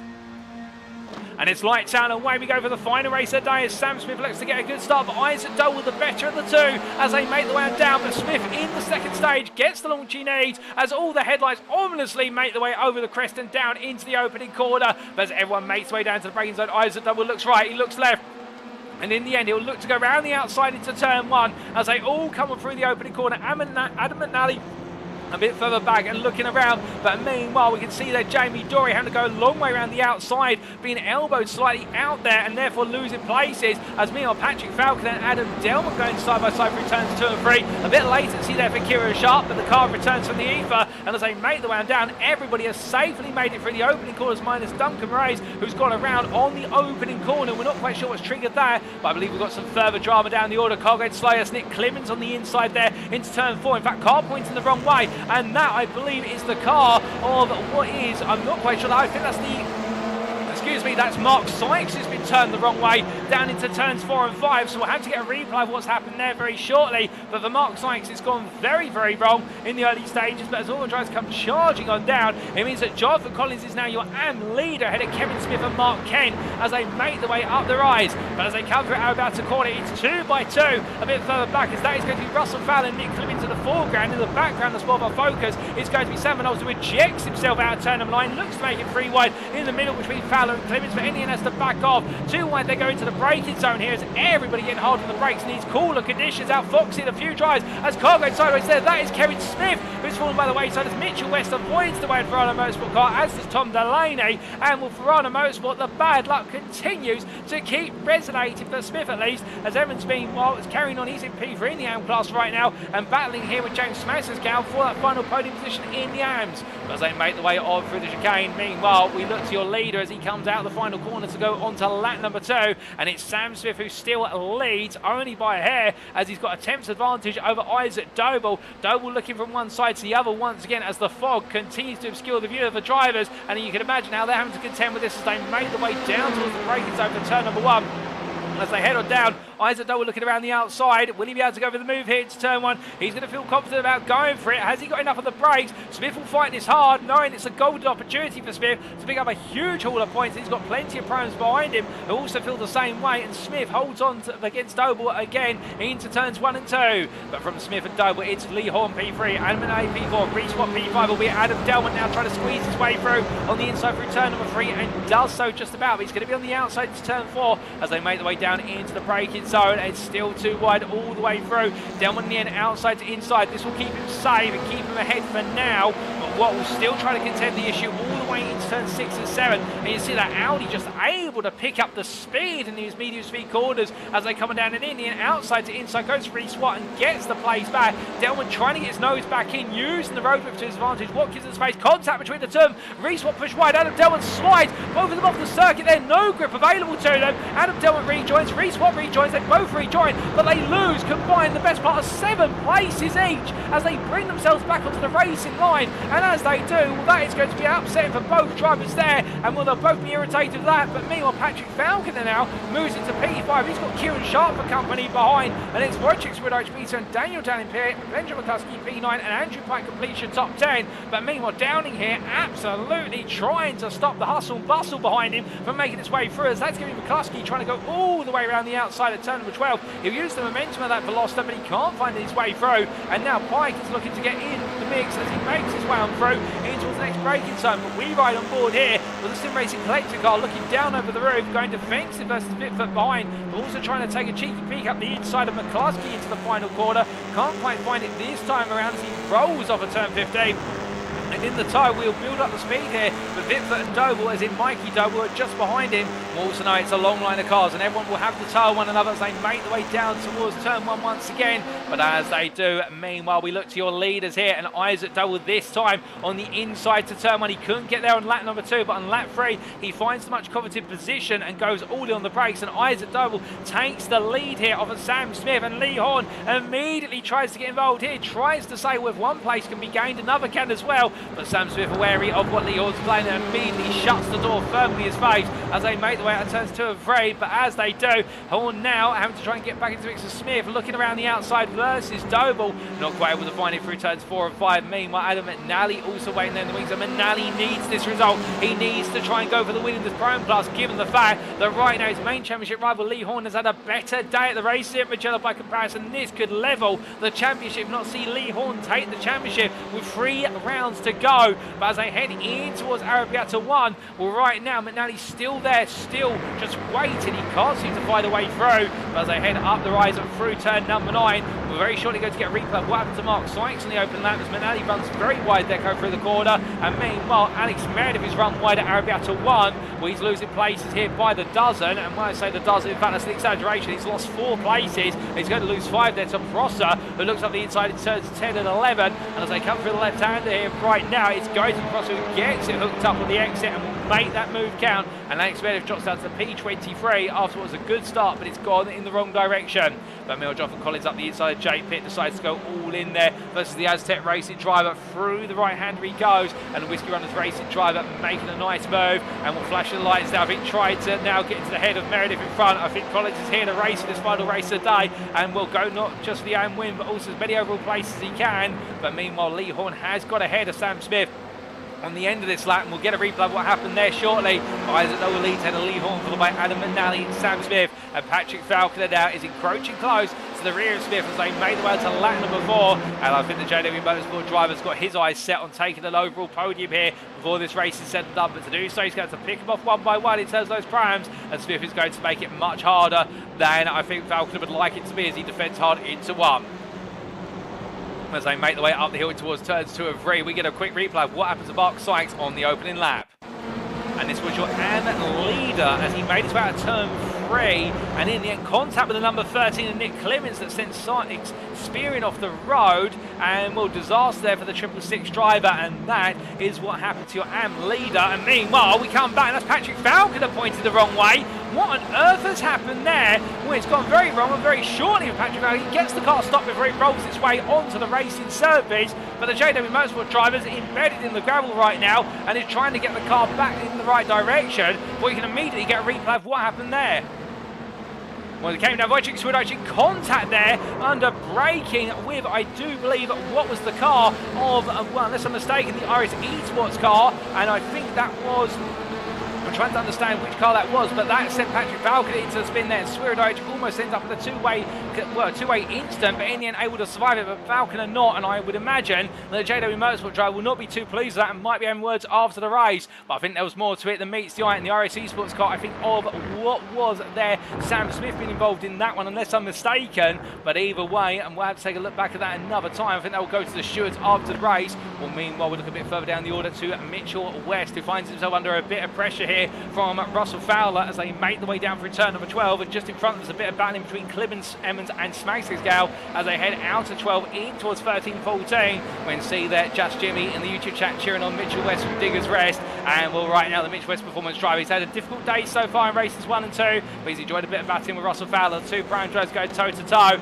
but it is going to be Fowler on the inside here. It's turn 15, but keep in mind as well that West will have the better run out the corner, and he'll have the toe to his advantage. Now he just needs to tuck in, and Fowler in the meantime will not be able to pull away, and here comes West immediately as we ride on board with the 101 car. And will this be a 101 lesson on how to make a move into turn 1 as they make the way up the crest and down into the opening corner? We're still in the toe all the way. Takes a look to the inside here. Will he go all in, the Australian? No, he decides not. But meanwhile, Fowler does go defensive there, and I think Fowler feels a little bit under pressure from West. But in the end, West not able to find the move, and Fowler starts to pull away in the chase, and Nick Clemens in the hunt for what will be P16 in the prime class. As the drivers roll off the apex, with me on Craig Tillerson behind under pressure for P5 in the AM class of Kevin Smith. Tillerson looking up the inside there. Man has taken a lot of apex curve, Tillerson. And well, meanwhile, Smith's now going to capitalise on actually. You can see the pace has fallen out of Tillerson's car. And as they head in towards turns 4 and 5, Smith around the outside. It's too wide they go. Smith absolutely committed in the Civic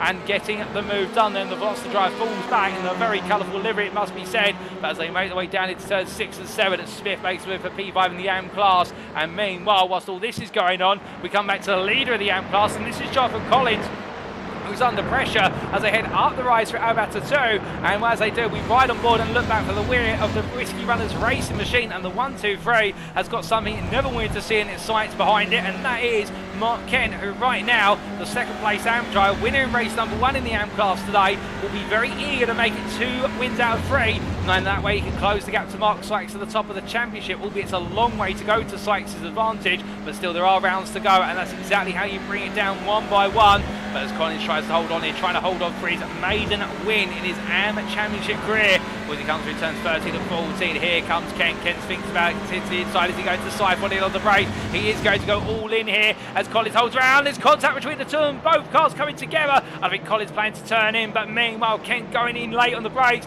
and in the end it's going to be a 2 wide now as they make the way on towards its lap number 6, charging their way down, and we can see Collins in the toe. Meanwhile, Kent falling backwards ever still. Sam Van Knowles gets in behind. Kent in the end has to give the space to Van Knowles in order to be able to tuck back into the slipstream pack, and well, that's what happens when you go off race 9 onto the start finish straight. If you're in the toe, or your rival is at least, you lose out massively. But Van Knowles now goes defensive, and whilst all this is going on, that's Daniel Downing who's off in the gravel, and that's at turns 2, 3. In fact, on the run on through into turns 4 and 5, we should correct ourselves there. Well, in fact, it is 2-3, and we were right the first time, but what exactly has happened to Daniel Downing? The Goldwing Motorsports driver's day has gone from fantastic to having a slight negative edge to it at the end, and well, here's a quick replay to find out.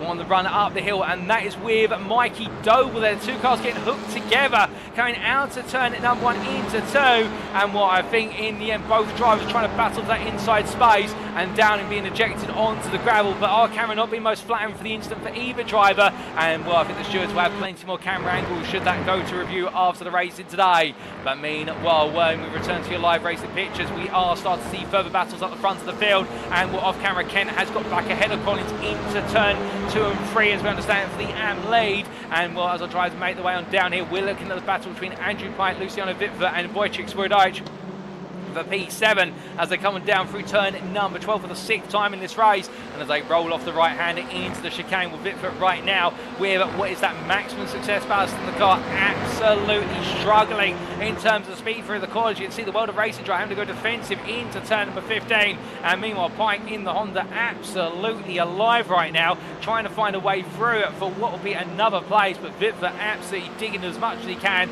and saying you shall not pass, and as they make the way down the start finish straight way onwards towards turn number 1. Well, meanwhile, just behind Adam Delman and Mikey Dover going side by side. It's going to be Delman who loses out in this battle. He hasn't got the tub, another car in front of him. Meanwhile, Doble has, and will very gradually, that place is going to go more and more in the way of Doble. Albeit you can see just in front, Witvoet going defensive here, as meanwhile Pike defending against Swirydowicz. Doble on the inside of Delman, and Delman tries to go all the way around the outside in the Honda, using the better brakes and the cornering capabilities, but it is Doble who takes the place in the end, albeit it'll be Delman who looks to fight it back up the inside into 2, but it's going to be a door that gradually shuts through 3. The 2 cars touching again, and it looks like both cars getting hooked together, and Delman forced off the road there, but I looked as though there was a bit of netco contact between the 2 of them, and well, as a result, Delman being edged wide, and Doble up to P10, and meanwhile that's going to release Racewear up into P11. But as they come on down the hill through turns 6 and 7, the drivers continue to charge on here, and we've still got plenty of racing to go. Whilst we only have 4 laps left, including the one they're on, it's not over by any means.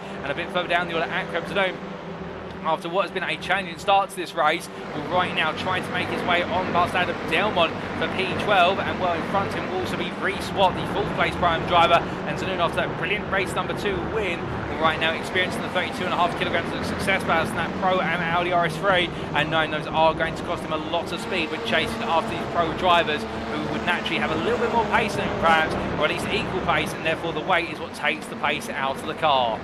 As he comes on down in towards turn number 12. Meanwhile, a bit further back down the order, we do have also James Vasquez, your AM leader at this time. Well, after all the drama of what happened to Collins, and in fact, what on earth has happened to Mark Kent in all of this? Hold the phone here in the fact that we have had a change of AM leader, and Collins as well has got off and dropped down to P2 in the class. But we do have a replay available, and we're going to see it immediately here. This is what happened to your AM leader, and he was battling again with Collins after he got ahead, and as they made their way, this was, I do believe, coming out of turns 10 and 11, Kent sent to the barrier, and Collins in the end, well, going with him almost, but it was Mark Kent who was sent sideways, and the full tilt motorsport driver will be absolutely fuming at that, for the simple reason that's essentially putting him all the way down to P8 in the AM class for what is P39 overall, and putting him out of contention for the win. And we may just see 3 different AM winners in 3 races today, depending on what happens with Vasquez versus Clippers, and then Collins is still in the chase. But as you're looking at your live pictures, 3 laps to go, and Smaz's Gal right now trying to hold on, as it is going to be Klibbins who falls back off the back of the in the end in towards turn number 1. But meanwhile, looking back up the order, this is Benjamin Klasky, P5, and right now trying to keep Witvoet behind him, plus also with Smith and Pike, as it's going to be Pike outside to inside. Returns 4 and 5, and Pike does exactly what he does. Smith now out of position, while Swirydowicz on his inside, and Swirydowicz being the opportunist here, squeezes his way on the inside into turn 6 and 7. A brilliant move there for the Semper Racing driver. Mikey Doble comes through with it, and right now the Doble Sim Racing driver, I think, just uses Swirydowicz as a proverbial battering ram to make the places one by one, knowing that right now they've got to work together given how heavy these cars are. But as they come through turns 8 and 9 and up the rise, we've also got a change for his prime leader, as it is going to be Lee Horn who has got ahead of Adam McNally off camera, and here comes Kieran Sharp trying to force his way through to battle with the other 2 Honda drivers as the Pro driver right now. I don't think he's going to be able to chase down Isaac Doe with the time remaining, but he does get head up the inside. That it's turn 12 versus Adam McNally, and I think McNally opted to let this go, knowing that he's got to focus more on Lee Horn and can hope that Sharp will pull him up to Horn in quick succession. As they come through turns 13 and 14 in towards 15, well, down towards the braking zone they go, and well, the question is, how did Lee Horn make the move versus McNally for the lead of the prime class? Well, here's the replay to explain the story. And it was in the run down to turn 6 and 7, and Horn in the end going up the inside under braking to the outside of 7. McNally giving him plenty of space to operate with, and well, great racing respect being shown, and Horn in the end on the inside into Arabata 1, and well, getting the nose ahead, and in the end it was a case that his rival McNally just had to back off, knowing they wouldn't have the track width to be able to carry all that speed and make it too wide up towards turns 10 and 11. As we return to your live racing pitches, Wojciech Swirydowicz on the inside. It's a late move versus Andrew Pike and trying to outbrake the Honda. That's the one thing the Audi can't do. Albeit Swirydowicz says no, it can. Here's the proof. And as they make their way through turns 2 and 3, well, right now using that extra weight in the car, I imagine, as a bit of a meter stop in the car. And I think Pike's been caught unawares of that as the pace has been passed by Swirydowicz. And now here comes Doble up the inside, albeit the outside in towards turns 4 and 5. He's going to try and force it outside to inside again. But now Swirydowicz has been able to break away from Doble, and it means the one driver here now has to try and find his way past the Honda. Here comes Smith looking up the inside to turn number 6, taking a sniff up the inside but can't quite find it as they come down. With this being the penultimate lap of racing today, the drivers absolutely fighting hard, and it is a long line of cars, and I can tell you that right now, all the way from what is this battle for P7 all the way through to P16, we have got a gap of what is only 3 seconds connecting all these cars together. Such is how close they are, and at the back of it is Kieran Smart, who has been right on board with the Track Scotland car in the number 39, the Elantra, still trying to find some more places here versus Matthew Addy for what is P6 in the Prime class, and then if he can go hunting after Akram to do, Reeswatt and Sam Smith are all embroiled in this massive pack of cars as they make their way towards turn at number 12. You can see Zanoon there, man on the inside of Jamie Dory, gets the move for P13, so Dory slots down to P14, but Matthew Addy is the first target for Spartan. Can he find a way in order to make it happen as they head in towards turn number 15? Or as he looks to go towards the next corner, will he make a dive to the inside? No, surely not. Too far away to be able to do it this time around. On the next lap, he'll have one last chance to be able to make at least one more place before this race is said and done, as our drivers roar their way onto the final lap of racing at the Mugello circuit. Here's your race leader, Isaac Doble for Doble Sim Racing, 2 seconds clear of Lee Horn, your lead Honda, your lead Prime driver, and right now trying to hold on to P2 in the battle of the 3 Hondas and everything else that follows after them. Next up is Kieran Sharp, followed by Adam McNally and Benjamin McCluskey complete what is your top 5, but Reeswatt under pressure from Sam Smith as Smith looks to try and make a counter attack. Watt making the move around the outside to 1, and Smith just battling him on the brakes in towards 2.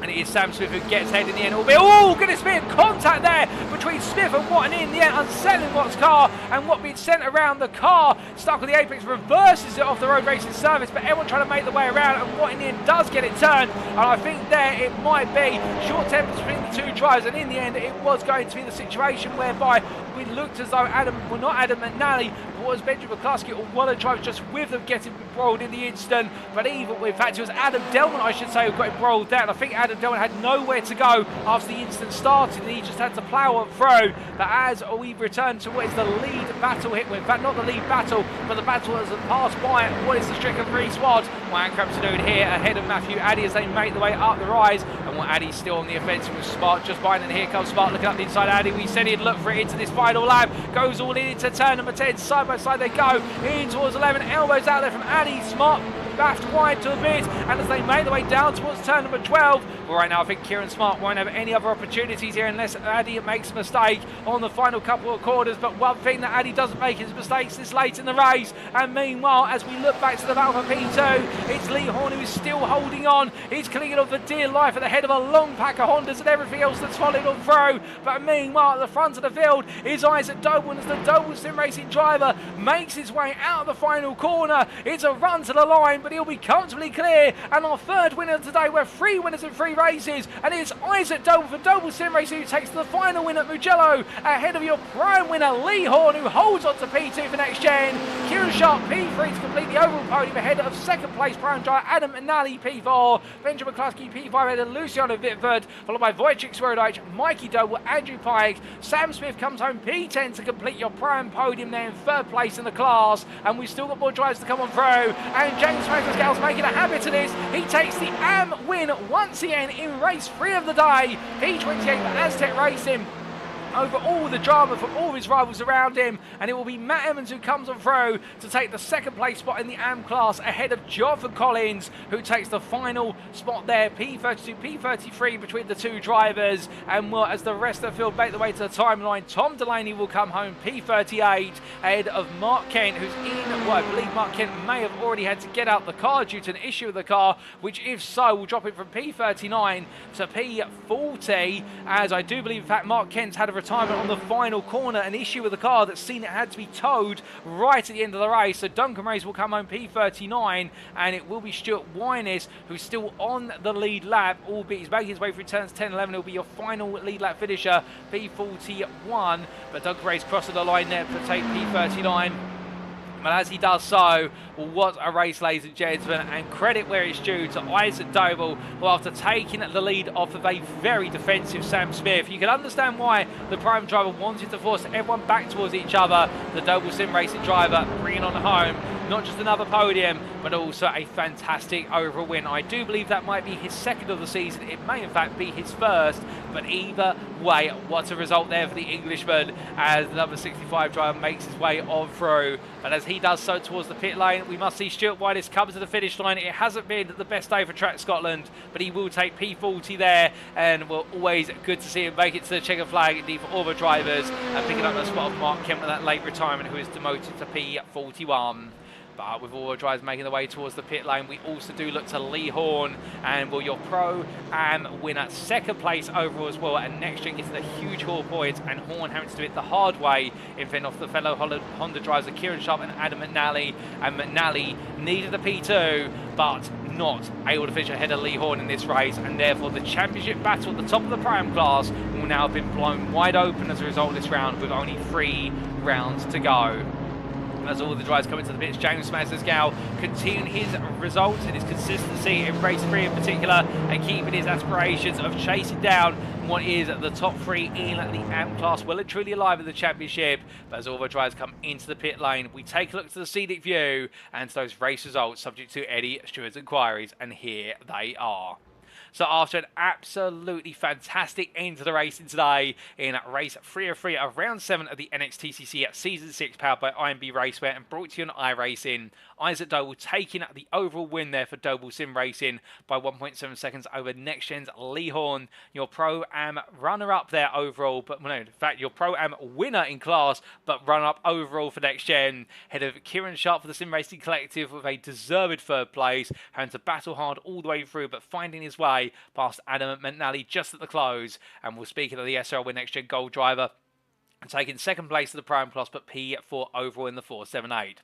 NXTGEN Pink's Benjamin McCluskey at P5, another great day for the NXTGEN Pink driver, going under the radar compared to some of his rivals, but to be fair, that's the way he likes to operate. Head of Luciano Witvoet, P6 for World of Racing, and what a consistent day today for the Dutchman, and in the end holding off behind him by Wojciech Swirydowicz for Semper Racing and Mikey Doble for Doble Sim Racing. Andrew Pike, P9 for the Sim Racing Collective, a great haul of points between Pike and Sharp for the Sim Racing Collective team. Head of Sam Smith, P10 for iRace Esports, and 3rd place finisher in the Pro-Am class, completing your Pro-Am podium of Horn, McNally and Smith. Adam Delmont, P11 for SRL and NXTGEN Gold, ahead of Jamie Dorey, with the NXTGEN Peak driver not quite able to fight his way into the top 10 after a few late battles, seeing him drop out of the top 10. But ahead of Akram's known for the organisation, who fended off a Matthew Addy by 3 attempts. And it was Kieran Smart, P15 for Track Scotland, making his way into the top 15 overall to give the team some overall points, and also a great result in the Pro-Am class there, with P6 in class, giving him on a Drivers' Championship level a good haul to end the day. Sam Jarowski at P16 for Semper Racing, fighting his way through to be inside the top 20 at the close, head of Joseph Doble for Doble Sim Racing. And in Toby Prosser, P18, with your top 20 being completed by Alex Meredith and Daniel Downing. Behind the Goldwyn Motorsport driver, Alan McCain, P21 for iRace Esports, head of Matthew Cheverton, with the Aztec Racing driver being followed up by teammate Jake Pitt. Now Sam Knowles, P24 for Goldwyn Motorsport, ahead of JW Motorsport's Reese Watt, with Russell Fowler, P26, just missing out in the top 25, but staying ahead of Nick Clemens by 3 seconds at the end. And then your AM winner there for Aztec Racing, James Smansesgal, P28, and as we said earlier, making a habit of taking the win in race 3 of the day in the AM class, and we're ahead of Mitchell West and Marcel Fritsch, who completed your top 30. Ian Manners, P31, and the JW Motorsport driver having a reasonable end to the day, given the misfortune in race number 1. Head of Matt Emmons, your run-up in the AM class of Rhino Motorsport. The team ended today on a high, with Jonathan Collins, P3 in the AM class, and P33 in the overall stands for Whiskey Runner Racing. Patrick Falconer, P34 for JW Motorsport, ahead of Kevin Smith for Runner Motorsport, and then Craig Tillotson, Mark Sykes, Tom Delaney, and what was the pair of Duncan Moraes and Stuart Winus completing at your top 40, and the Track Scotland driver being your last lead lap finisher. We're lap down at the finish to Mark Kemp for Full Tilt Motorsport, with that last lap retirement going into the final corner due to an issue with the car. Roy Plummer finishing 2 laps down for NXTGEN Ping, and your sole retiree due to technical issues with the car, NXTGEN Ping's Gavin Gardner there, P43 at the end of the day. Not the way he's wanted it to end for the Britain, but still plenty more races to come.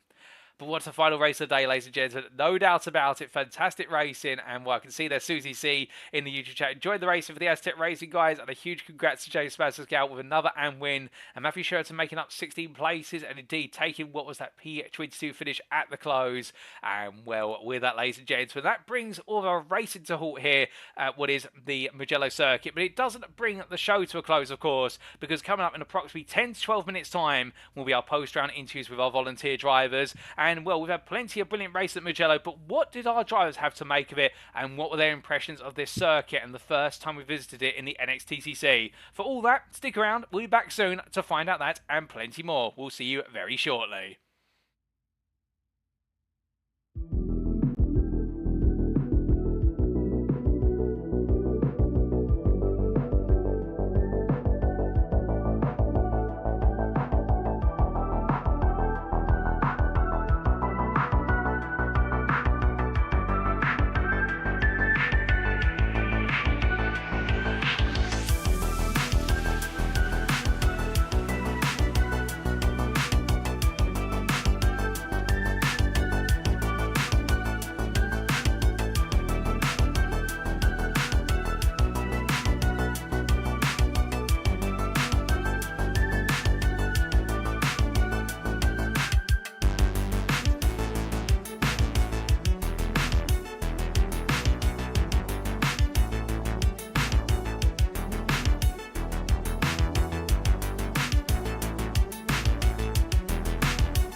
Alrighty, ladies and gentlemen, without further ado, it is time for us to get underway with our post-round interviews. And today we're going to be hearing from a driver from each of our classes, starting with the Prime classes, Toby Prosser from Aztec Racing, who wasn't quite able to make qualifying on race 1, but made races 2 and 3, and definitely made a huge effort in race number 3. We'll then be hearing from defending champion, number 1 from Doble Sim Racing, the Pro classes, Mikey Doble, who was ever consistent today with P2 in qualifying, race 1, race 2, and a P8 in race number 3. Really one of the strongest results of the season. Then we come into the AM classes, Kevin Smith from Verana Motorsport, who in the 94 made it a 3rd place in qualifying and also in race number 1. But races 2 and 3 fighting for the top 5 and finally finding it in the final race of the day.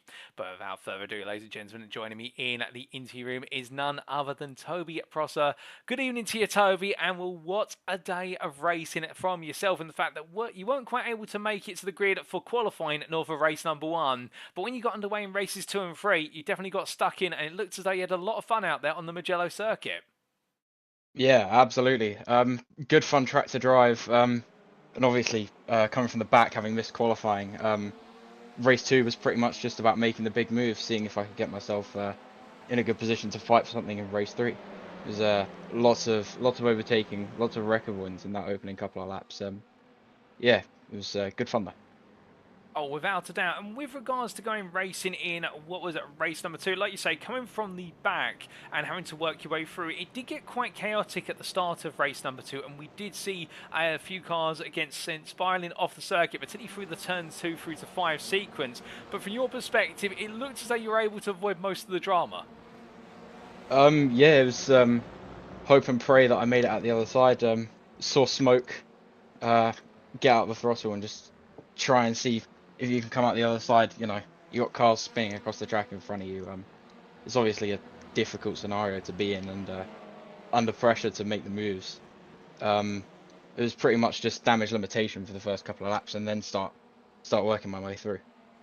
And speaking of working your way through, of course, this circuit has definitely proven that it enables drivers to go too wide at most, if not every single corner. And we did have a few too wides that ran the entirety of the lap at certain points.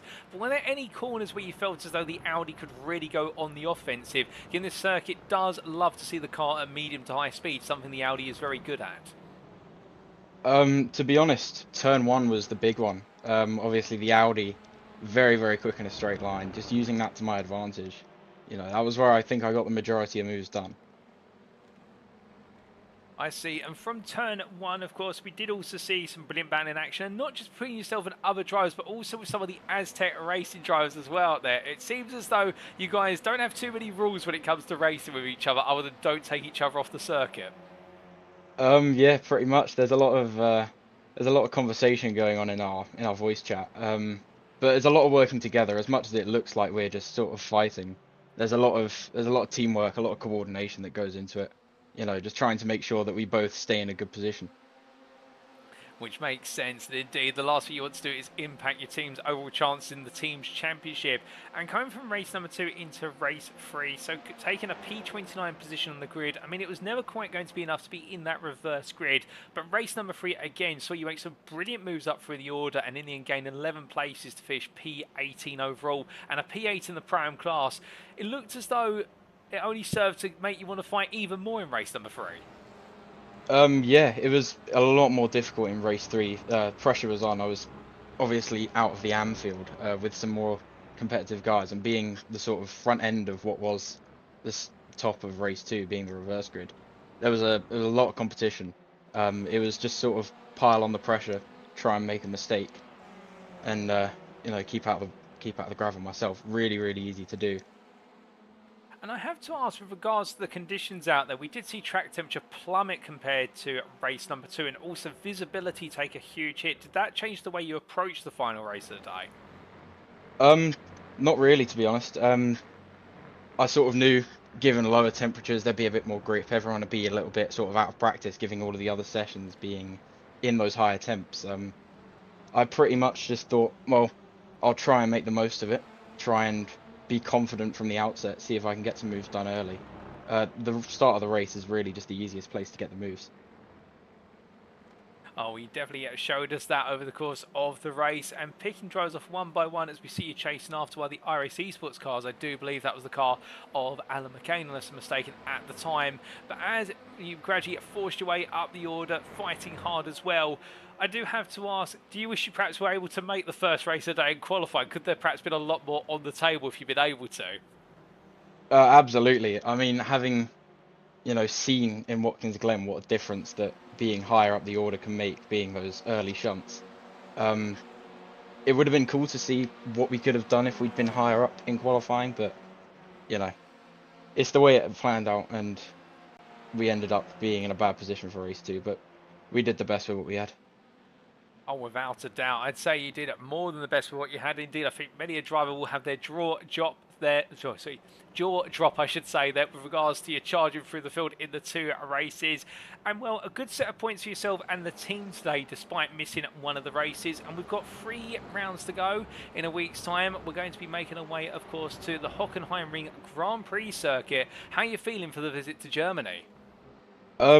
Not a favourite track of mine, to be honest. I've never really gone well there on any sim.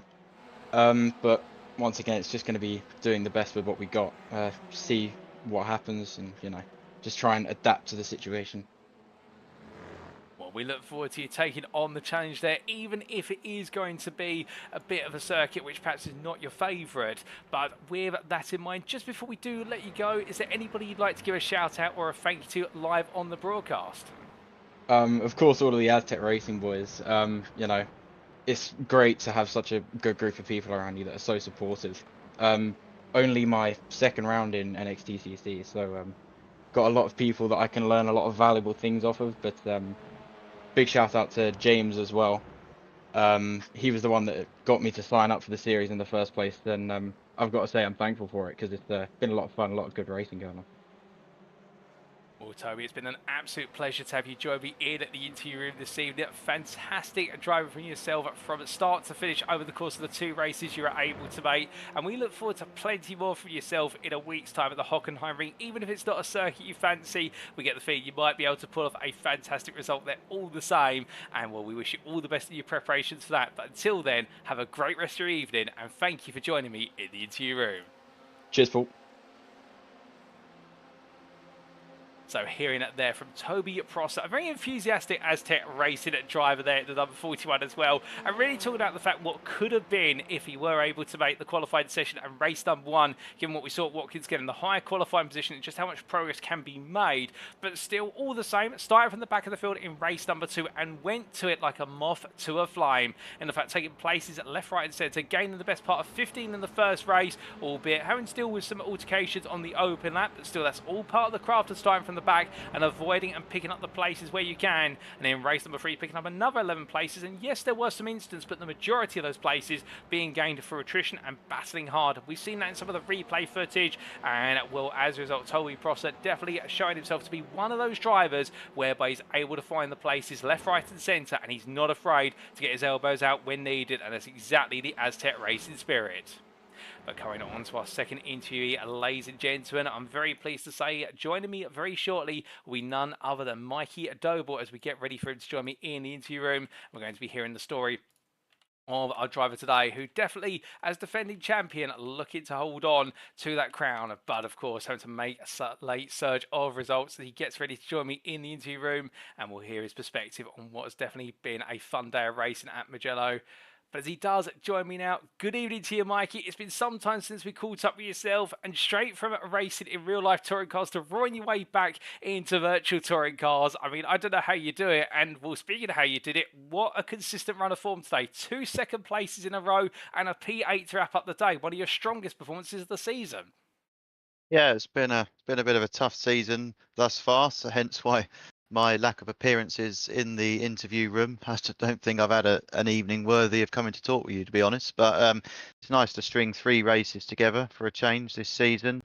And yeah, I didn't quite get the win. I'm still the only Doble in our team to not have a win this season, but I'm certainly racking up the second places, and it was quite nice to actually get a decent race 3 finish as well from the reverse grid. Oh, most definitely. And we're talking about the starter today and going into Mugello. This circuit being very new on the iRacing simulator service, and also a circuit that's very new to the NXTCC. It's the first time we've ever visited this circuit. How are you feeling going into tonight? Because this circuit is a very popular one with a lot of drivers.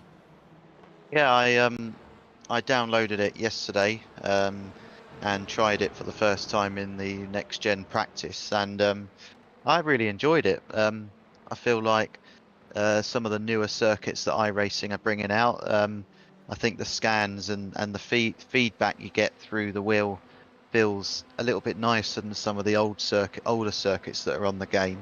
Not sure why that is, but it just feels like a really quality scan, and the track is really nice to drive. I mean, there's good grip that comes from the track surface, and so it's obviously a very flowing track, and I think really brings these cars to life as well. So tough track to overtake. Only really one overtaking opportunity at the end of the long straight. Everywhere else, you're kind of waiting for people to make a mistake. But yeah, with the flow of the circuit, I really enjoyed driving it. That's for sure. That's absolutely great to hear. And you showed that enjoyment straight away in qualifying with a P2, and it did look as though for some time it could have been what was a pole position on the cards, but in traditional fashion, Wojciech Swirydowicz just swiping it away at the very end. I mean, it was nip and tuck between the two of you every step of the way.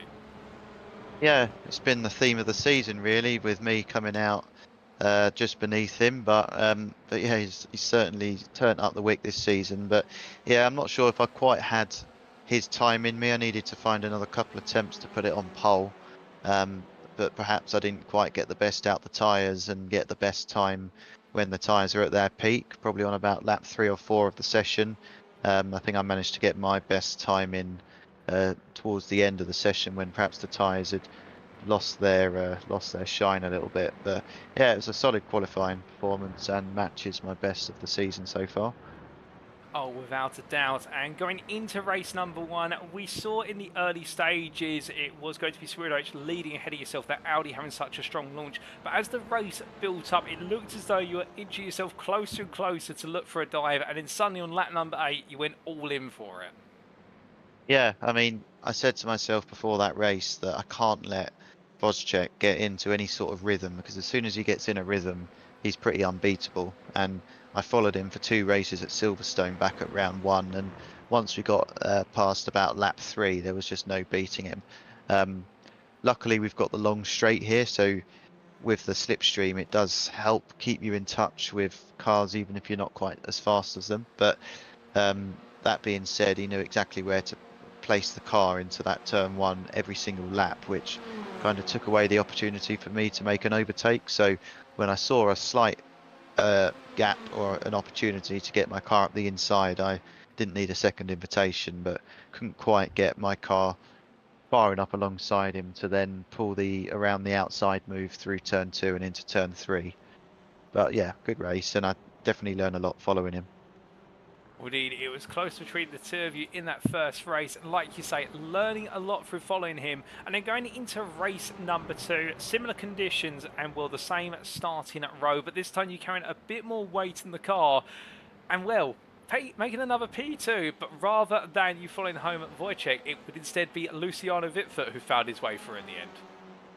Yeah, I really enjoyed that race. I thought it was a real pure battle between probably the 3 fastest people in the league at the moment, and it really shook things up when Luciano overtook me. And I wasn't so worried when he overtook me, because I thought I've probably got a better chance of winning the race with him passing me and dragging me back to Wojciech than if I stayed in second and tried to defend from him. So as I suspected, he got past me, and carrying slightly less ballast than the 2 of us, he didn't take too long to draft up to the back of the leader. And yeah, the race was on from there.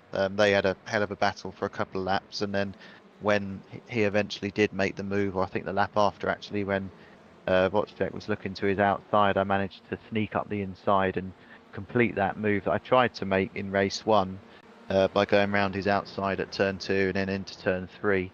And yeah, the pressure was never relinquished from me for the rest of the race, but I did try and give it a go to catch up Luciano and overtake him, but didn't quite have the performance delta over over him to actually make a pass, and obviously I had a train of cars behind me as well, so I couldn't really make a slip up and afford to lose 3 or 4 positions there. So yeah, it was a really, really good race, good battle, and it's nice to see that you can have some really, really clean racing and hard and fair as well. Oh, without a doubt. And then going into what was, of course, our final race today, a top 16 reverse grid. And we do know that you absolutely love it to see those high numbers and all the battling that comes with it. And well, it looked as though out there it was tough. And also a much cooler track by comparison, and visibility not exactly the kindest. Yeah, exactly. I think with the changing conditions, it took me a couple of laps to find the correct balance on the car using the brake bias.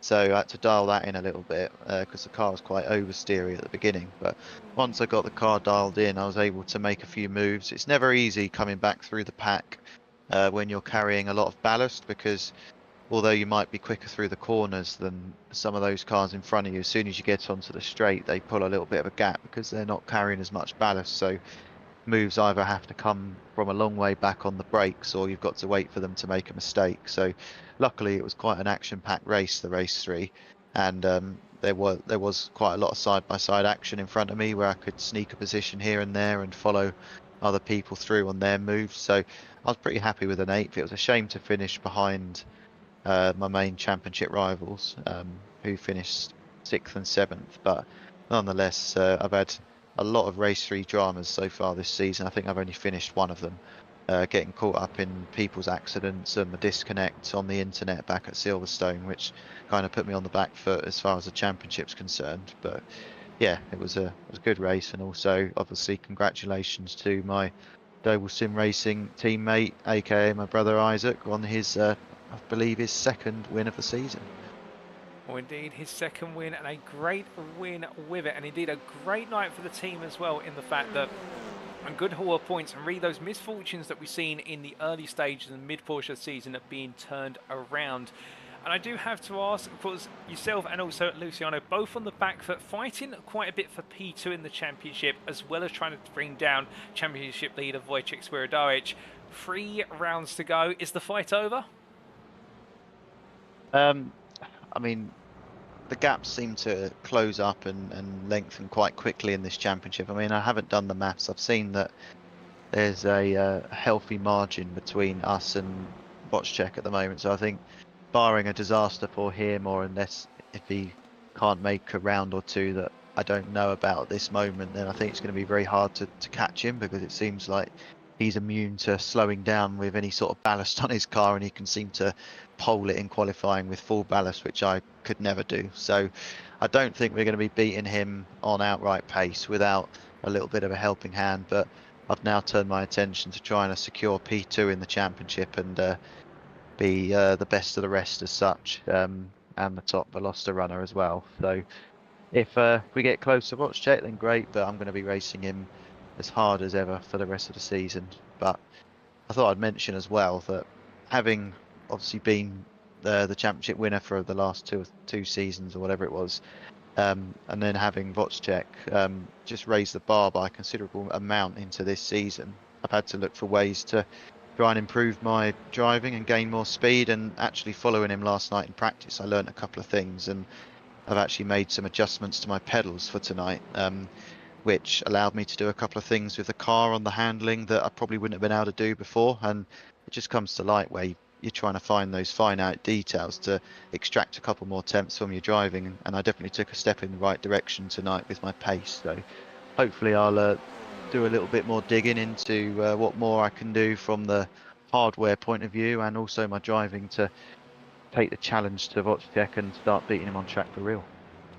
Oh, indeed, and it does seem as though when the going gets tough, the tough get going. You're doing exactly that. If you can't quite match him, you're learning how to match Wojciech, and that's absolutely great to hear. And well, we may have 3 rounds left, and like you say, it may require a little bit of lady duck or external intervention now for your main championship rival to be thrown off course towards what could be his maiden crown.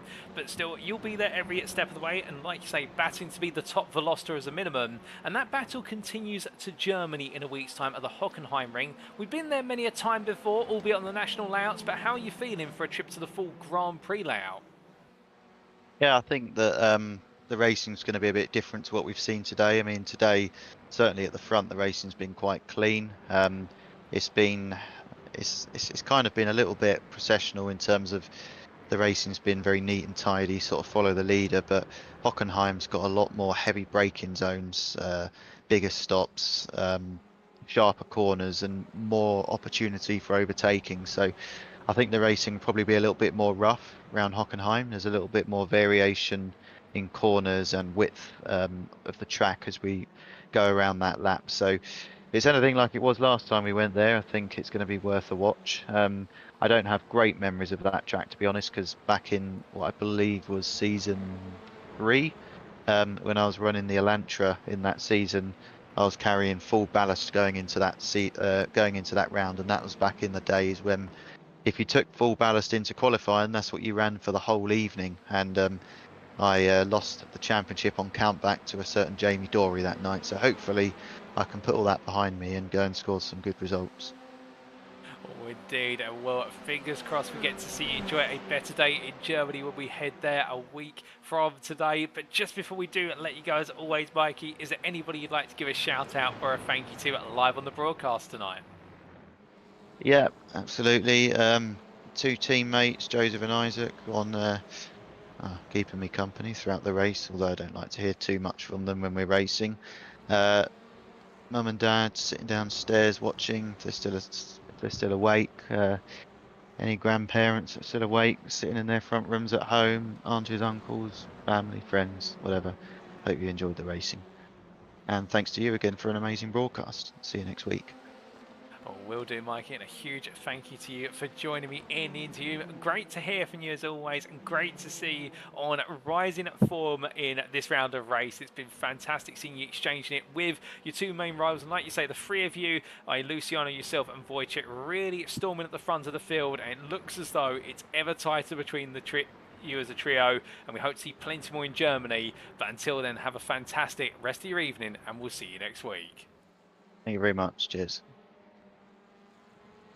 So hearing it there from defending champion, the #1 driver of double sim racing, Mikey Doble, and talking there about the fact, the most interesting thing about having to adjust and look to learn from following in the footsteps of Wojciech Swirydowicz in practice only the other day. And well, you can definitely tell that this has been a championship season whereby as a 3-time champion, even when you are at the peak of the game, there's always a bigger fish out there, and well, he's met one today in the form of Wojciech Swirydowicz. He's met one for the whole of this season, we should say, with his Semper Racing rival. Definitely, seemingly a step ahead, but that's where you learn at the very top of the game, and that's exactly what Mikey Doble's been doing, and we've seen that today with his most consistent set of results this season, with every round having a blip or some sort of horror occur, including, as he mentioned there, his disconnection, indeed the whole team's disconnection at what was the end of the round of racing at Silverstone National.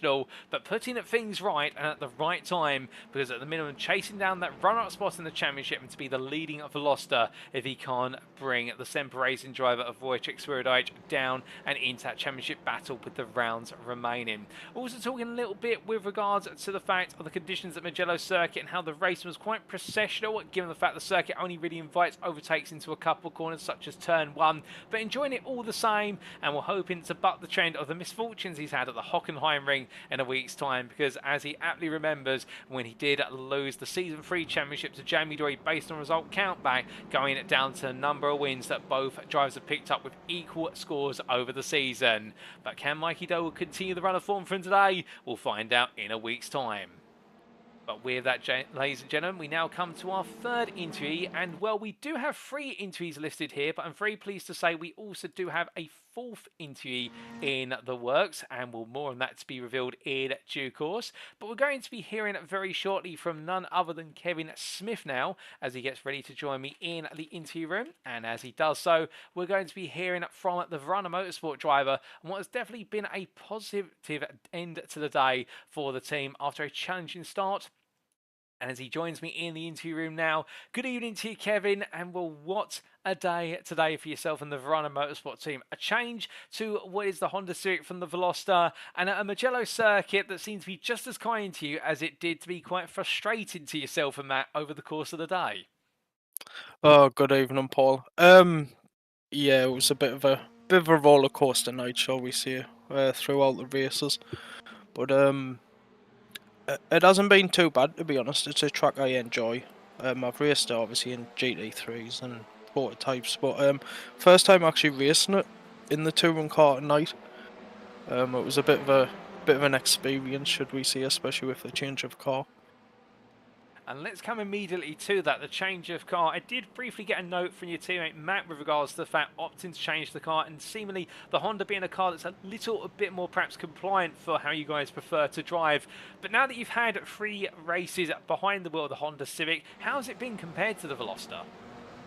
To be honest, it's for my driving, and I believe also the way Matt drives, it suits us a lot better. As we've shown tonight, we had the pace we should have had in qualifying and throughout the races. I see, so quite the worthy investment so far, just based off the free racing. Like you say, really enabling you to bring out the pace. And speaking of qualifying, a P36 on the grid, P3 in the AM class, always looking up. And Mark Kent's lap seems to be in a world of its own, but not too far off of chasing down Mark Sykes, the current championship leader in qualifying. Yeah, it's Mark Sykes was my target, to be honest. Qualifying, he's sort of setting the bar, should we say, in the AM class at the minute. So it was, I think it was a 10th between us, which is very marginal. Indeed, a marginal gap in qualifying, and then going into the race itself, well, it looked so in race number 1 at least, it was all going to be about just keeping it consistent. And after a very quiet opening lap, we had a few overtakes and whatnot, you're just able to get your head down and get on with the racing. But it looked as though Mark was just a little bit too far away. Yeah, it was had a brilliant battle with Mark, to be honest, from start to finish. Definitely kept us on my toes for the 9 laps before he got past us. Believe I definitely got slowed down by the Pro-Am in front of us, but just couldn't get past him. And then unfortunately, Mark was just there to capitalise on it at the right time. I see, and we'll go from race 1 into race number 2. In race 2, we saw you take a P35 overall, a P6 in class. Not quite the way you wanted it to go, I suspect, in race 2. Race 2 was a bit of a weird one. Had a bit of contact at the start and it slid us off into the gravel. Got the car back on track and that was it. That was back of the grid. So it was definitely a head down and see how far up we can climb, especially with having P3 ballast as well. To be honest, I was quite happy to get P6 in class and P35 overall. It's not a bad result coming right from the back. Without a doubt, particularly having to make the recovery drive. Although I do have to ask, once you found yourself out of the tow, how was it in managing the difference in straight line speed between the Honda versus the Veloster? Did you notice a difference at all? To be honest, I didn't really notice it. I think the Honda is slightly quicker, but then again, that could just be because I could drive it the way I wanted to drive it. In terms of cornering and where I want to brake and accelerate. But it's still no match for the Audi on a straight line.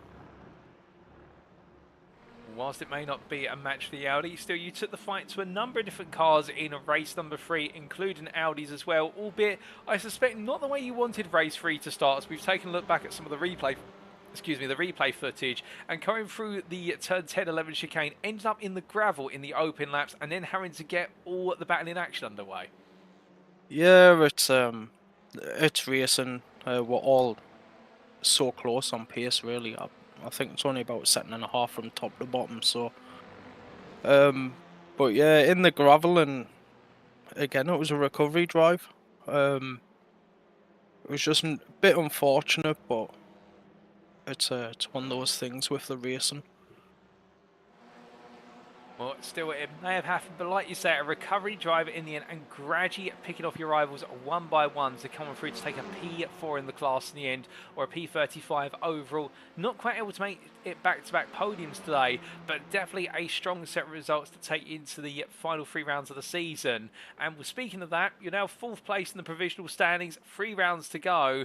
And the lead that Mark Sykes has is gradually being chopped away a little bit. Could this be a chance for you to go hunting after the top 3? I'm I'm not really going to comment on it very much. We're aiming for top 3. We've crunched some numbers in the background for various reasons, which you'll find out over the course of the next few weeks. But a top 3 is definitely on the cards. That's all I can say. I'm trying not to give too much away. Oh, that's absolutely fair. I can imagine the planning is going into the Toronto Motorsport Garage. And well, speaking of next week, we head to the Hockenheim Ring Grand Prix circuit. How are you feeling for the visit to Germany? It's going to be an interesting one, I think, especially with it being the GP circuit, because we've obviously got the hairpin at the end. I believe it's turn 4. Bit of a different style of track as well. It's fast, but then you've got round the grandstand areas are quite slow, to be honest. So it'll be interesting to see how the racing plays out there. Oh, no doubt about it. And we look forward to seeing you out on the circuit, giving it your all over the course of the racing. Excuse me, in a week's time. But just before we do let you go, Kevin, is there anybody you'd like to give a shout out or a thank you to live on the broadcast tonight? Shout out wise, obviously, to Verona Motorsports and yourself for providing the broadcast, and Next Gen Racing as well for putting on the series. Well, Kevin, it's been an absolute pleasure to have you join me in the interview room. Congratulations again on not just the podium in race number 1, but the 2 great recovery drives in races 2 and 3. That's what championship winning drives are all about, no doubt about it. And well, we look forward to seeing how those numbers have been crunched come round number 8 in a week's time at the Hockenheim Ring. But until then, thank you for joining me in the interview room. Congratulations once again, and have a fantastic rest of your evening. Thanks a lot, and you as well, Paul.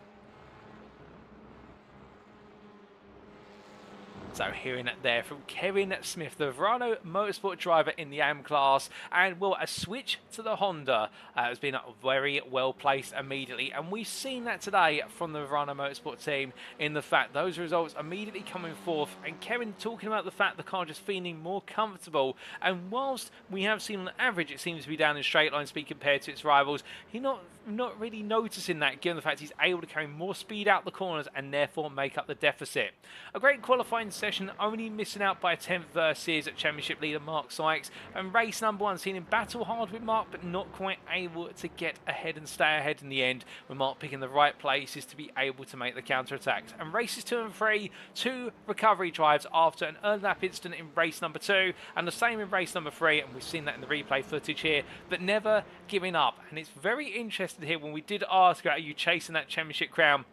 In regards to the fact, won't say too much, but they've been crunching the numbers, and I do wonder what Verano Motorsport do have in mind. Whether they think they might be able to steal this away towards the end of the season if results go their way in the next 3 rounds. But we'll have to wait and see, ladies and gents. But Kevin Smith definitely, I think, setting his sights high. Definitely a top 3 you mentioned there, but you never know what could be around the corner. And I think Kevin Smith is going to be one of those drivers to watch in the AM class as we get closer and closer to the season finale at Daytona.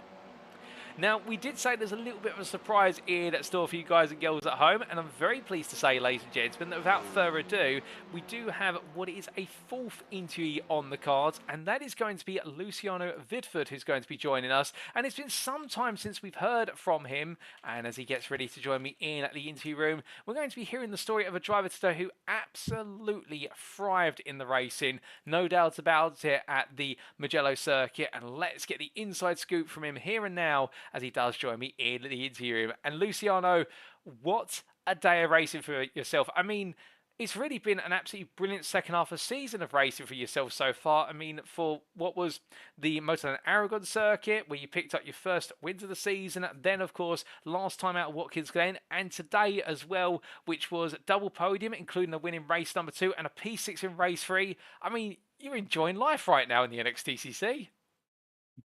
Yeah, life has been pretty good today.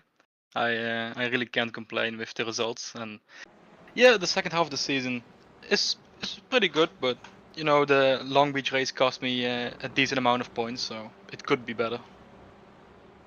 Well, it could always be better, like you say, and we'll come on to the first part of our session today. Let's talk a little bit about qualifying.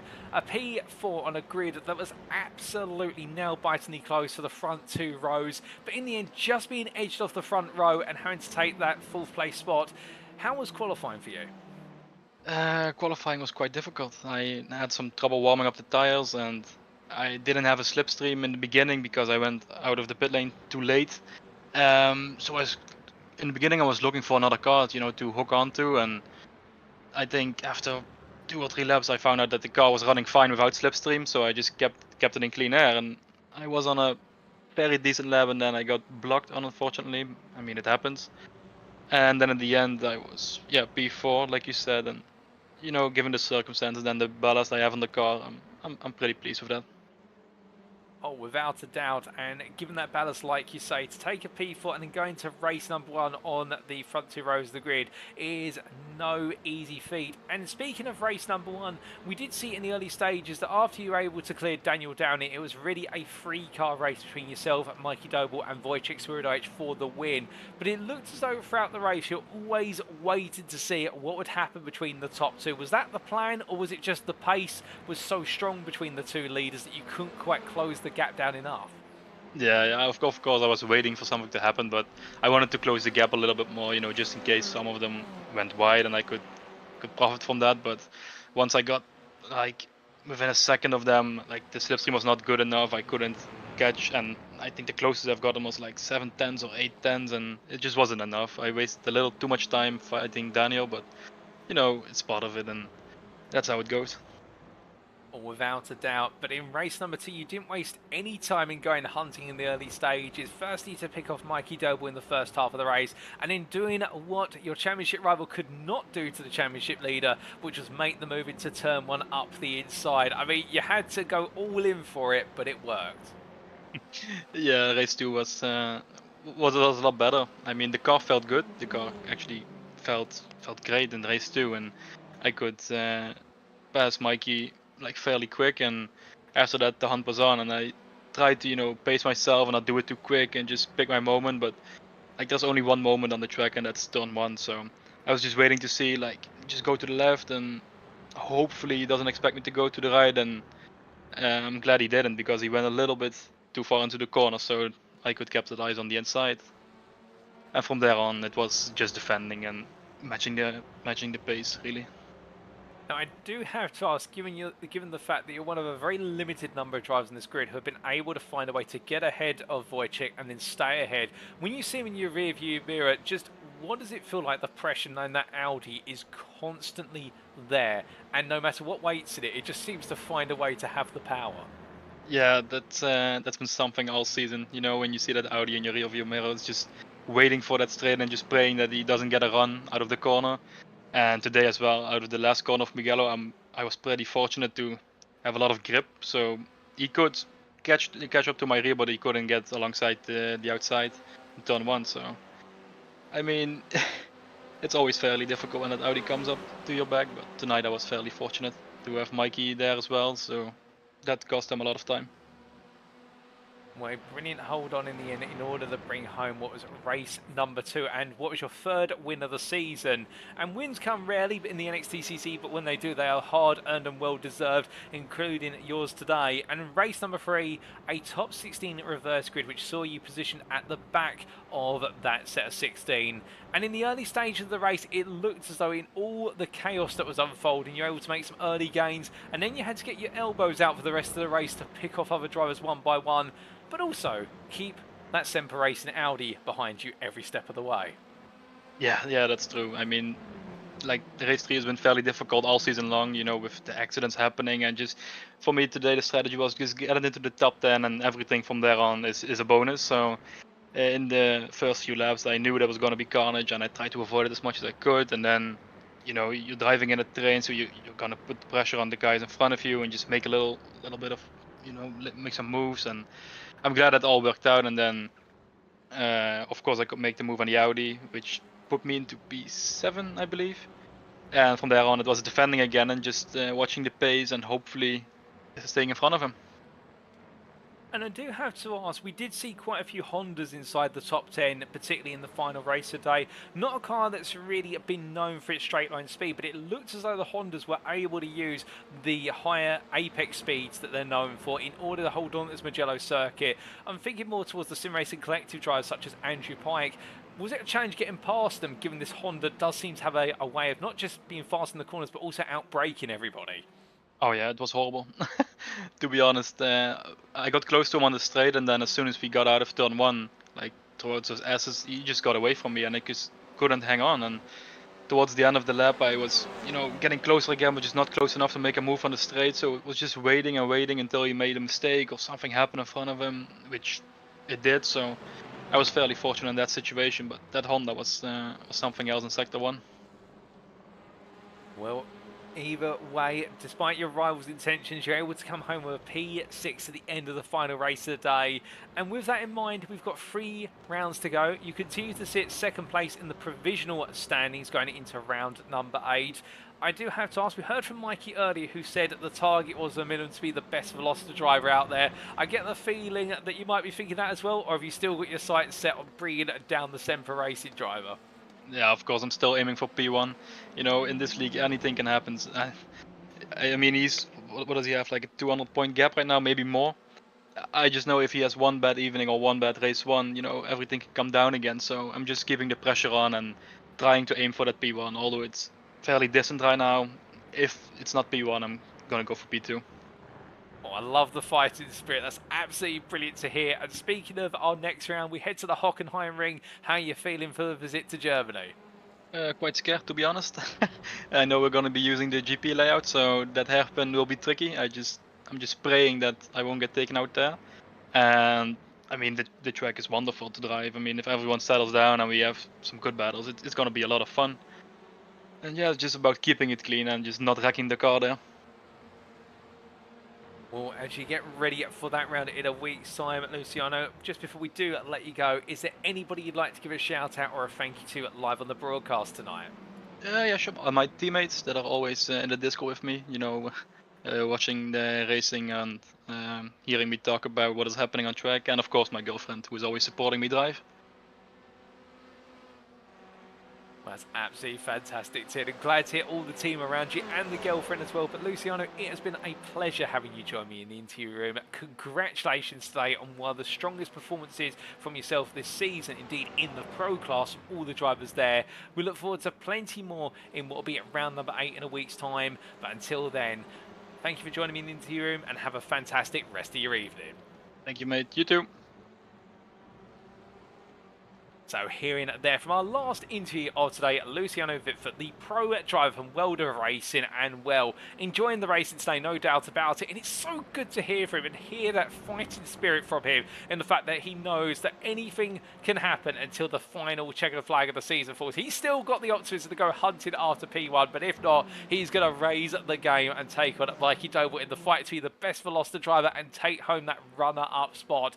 And well, today he demonstrated why he is on a run of form right now. It's Luciano, in the fact that whilst things didn't go right at Long Beach in round number 4 and lost some major points there, Motown, Aragon, Watkins Glen, and now here at Mugello, the consistency is alarmingly strong, and bringing home his 3rd win of the season in race number 2 to add to the podium in race number 1.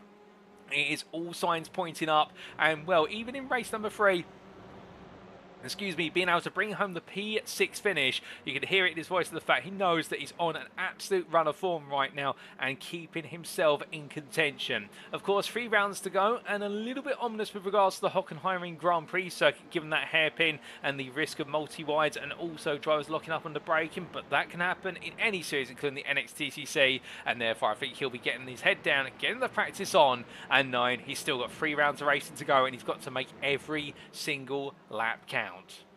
But with that, ladies and gentlemen, that concludes our interviews today. And we've heard from 4 drivers today for your viewing and listening pleasure. We started off with Toby Prosser in the Pro-Am class of Aztec Racing. We then heard from Mikey Doble in the Pro class of Doble Sim Racing. Kevin Smith of Verano Motorsport in the AM class. And we just heard from our 4th and special interview for today, Luciano Witvoet for World of Racing in the Pro class. Congratulations to all 4 of our drivers on their results today at Mugello. And thank you to all of them for joining me in the interview interview room. But with that, ladies and gentlemen, let's give you a quick update on the provisional standings after what is 7 rounds of racing. And we start off with the overall Drivers' Championship top 15. And as we can see, Wojciech Swirydowicz has now moved to what is 244 points clear of Luciano Witvoet in the championship battle. That advantage continues to stay firm, and it's increased very slightly, but keep in mind drop scores also are being applied, and therefore the playing field is being leveled to a degree. But right now it is Wojciech Swirydowicz who is holding on to a substantial lead, and if he can bring home another result like he did today at the Hockenheim ring, he could wrap up the championship with a round to spare in round number 9. But of course, Luciano Witvoet and Mikey Doe will not let that happen if they can, and with Doe returning to P3 and only what is 61 points off his second place rival in the battle of the best velocitors, you can imagine the fight is on there. But also Benjamin McCluskey sits in P4 on 581 points. He's not too far out of touch, and could he gradually, silently creep his way into the top 3 come the end of the season, that'll be his target. Adam Delmont sits in P5 on 548 points. What is there, 22 points ahead of Jamie Dory, with both drivers having a good run of form today. And Kieran Sharp, the Honda driver from the Sim Racing Collective, really showing what the Honda can do at Mugello, moving into P7 on 503 points, 20 ahead of Isaac Doble, who in turn picking up what was his second win of the season in race number 3, and a great end to his day, meaning that his aspirations to finish inside the top 10 have been given a stronger berth. Gavin Garner falls to P9 after a late retirement in race 3 cost him dear, and Lee Horn there, the leading Pro-Am driver, makes his way into the top 10 on 453 points, and will Kenny hold on to a top 10 finish at the end of the season, the overall championship? If he can, that would be huge, and indeed that would be a very rare achievement for a Pro-Am driver. Josie Dole sits P11 on 431, what is 9 ahead of Akram Zanoon, with Anna McNally, Patrick Falconer and Daniel Downing completing your top 15. We then come to the Pro-Am top 15 in the championship, and here we can see, with the points adjusted, Lee Horn moves into the lead after a great set of results today. However, his advantage, it's not major, in the fact there's only a gap of what is 52 points between him and P2 star Akram Zanoon, with the organisation driver taking on the next-gen driver, and Daniel Downing moves into P3 on 665. A point behind him was the championship leader going into this round, Adam McNally, who's fallen into P4 and now knows that he's got to get his head down and bounce back with 3 rounds to go. But it's a 4-way fight for the Pro-Am title, there's no doubt about it, and Lee Horn holds on to it for now, but will it be the same at the end of round number 8?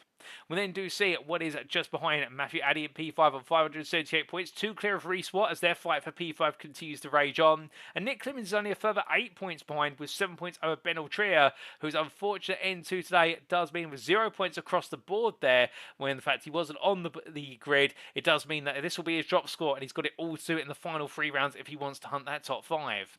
Stuart Winus moves into P9 there on 554 points, only 4 ahead of Alex Meredith, who after a great start today had a bit of difficulty in race number 3, which cost him some points, but we'll know as well that he's still in the hunt for a top 10 finish, if not a top 5. Slavomir Javorsky moves into P11 with a great middle stint of today's racing, moving him on to 526 points, 4 clear of Matthew Cheverton, who continues to rise up through the ranks after that great drive in the final race of the day. And Russell Fowler, Alan McCain and Sam Van Olst complete your championship standings. But what is most notable in this Pro-Am class, ladies and gentlemen, I'm sure you'll agree with me, is just look how close it is from P5 all the way down to P15. It is a gap from Addy to Sam Van Olst of what is there, if my maths is correct, 174 points. That is a round's worth of racing that could see these championship standings swung about. And that's even before you consider the top 4 there, who are never too far away. And this Pro-Am class definitely boiling over and in fantastic fashion. And with 3 rounds to go, we then come to the AM standings. And as we can see, Mark Sykes continues to hold on to his lead. However, that lead has been cut, and it has been cut down now to what is the best part of approximately, well, if the maths is correct, 152 points over James Mansisgow, who continues to inch closer. Those drop scores starting to become a bigger and bigger factor. Jonathan Collins holds on to P3 and continues to push forward ahead of Kevin Smith, but a very small gap of 15 points between the two of them, and it's a further 17 points to Craig Tillerson, who holds on to P5, but he's got the fast approaching presence, and Matt Emmons, the second of the Verado Motorsport drivers. Harley Bicknell not on the grid again today, and I do believe may have retired for the remainder of the season, falls to P7. Header Daniel Fritz only by 8 points now, and then Mark Kent and Gabriel Yilmaz complete your top 10, with Yilmaz not on the grid today, and therefore missing out on a key opportunity to try and go towards the top 5. Roy Palmer sits P11 ahead of Darren Eels, with Riley Sheringham, Costa Chatsconstantinou and Tom Delaney completing the championship standings. And then coming on to the Teams Championship, and as we can see here, Next Gen Pink continues to hold on, but their advantage going into tonight has been halved, and it's down to 108 points once again over Doble Sim Racing, who have had a huge set of results today and have put themselves firmly back on the attack path versus Next Gen Pink. And Semper Racing continue to stay within arm's reach, 155 points away from the P2 team. And the question will be for Semper Racing, can they land the big result that confirms they are in attacking distance of the top 2? It's not quite come just yet, and they've got 3 more rounds to do it, but will they do it in time? The Sim Racing Collective sit in P4 on 957 points, but look, there's SRO and Extra Gold have closed the gap to a degree, albeit it does look as though the Sim Racing Collective are just holding on for now, with the gap delta there being what is the best part of 30 points. And then it's Next Gen in at P6, where it's 903, and the fight for the 4th place spot is heating up immensely. JW Motorsport continues to hold off VB Fusion in the world of racing, with the 2 teams separated there by what is only 61 points. And it's iRacing Esports and Goldwyn Motorsport who complete your top 10 in the Teams Championship. But with that, ladies and gentlemen, it is now time for us to wrap up. Thank you very much for watching, and if you have enjoyed today's show, and perhaps you're sat there right now wanting to be on the grid for a future season of the NXTCC, or perhaps you're not the biggest touring car fan, but you might enjoy being on the grid in other machinery, such as GT3s and whatnot at Next Gen, well, if you want to find out what series we run, or just a bit more about our community, the first thing we'd recommend you do is go to our official website, and that is nextgenracing.co.uk today, and as our website appears on screen, the home of clean and fair sim racing for all, as we go from strength to strength in 2024, there's never been a better time to join the Next Gen Racing community and get involved on the official Discord, which is immediately available as a hyperlink on the top right corner of our official web page's homepage. But if you don't want to go to our website, well, of course, there is always the alternative, particularly if you're more of a social media person, to follow us on Facebook, and that's at facebook.com/groups/Next Gen Racing. We can find out more about the guys and girls behind the scenes who make up Next Gen Racing, including what we do not just on the virtual circuit, but also on the real circuit, where a number of our staff members being real-life track marshals, if not racing drivers. And we'd also like to take this moment to say a big thank you to our sponsors, with whom this would not be possible, and they do include PowerMax, Next Level Racing, Mark Sykes Designs, Joyce Design, Sam Cases UK, Douglas Motorsport, Falconer PC Builds and Support, Benji Sim Photos, and of course, who could forget our title sponsor for this season, IMB Racewear, the sim racing and real-life racing racewear provider that prides itself on individuality with their fully custom designs, enabling you to make the impact you have always wanted to on track, as it is designed for you by you. Do head to their website, imbracewear.com, to find out more about IMB Racewear's fully customizable product range, which brings benefits you just cannot get from off-the-shelf products.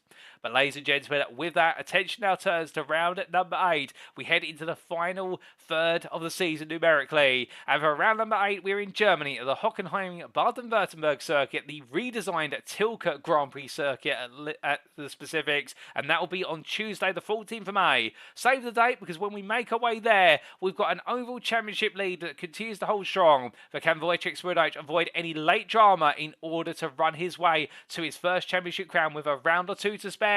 And in the Prime classes and also the AM classes, it is heating up immensely, and indeed the story is becoming wide open in both. And in the Teams Championship, Next Gen Racing Pink continues to hold on, but Doble Sim Racing are constant and ever-present threat. How will the story continue in Germany? Tune in and find out then. But until then, we have been Next Gen Racing. I've been your host and commentator, Paul TX141 Walsh, also known as Brit the Spit, depending on what media you follow me on. And until next time, remember to stay well, stay smiling, stay safe, but most importantly, as always, remember to stay on track. Good night.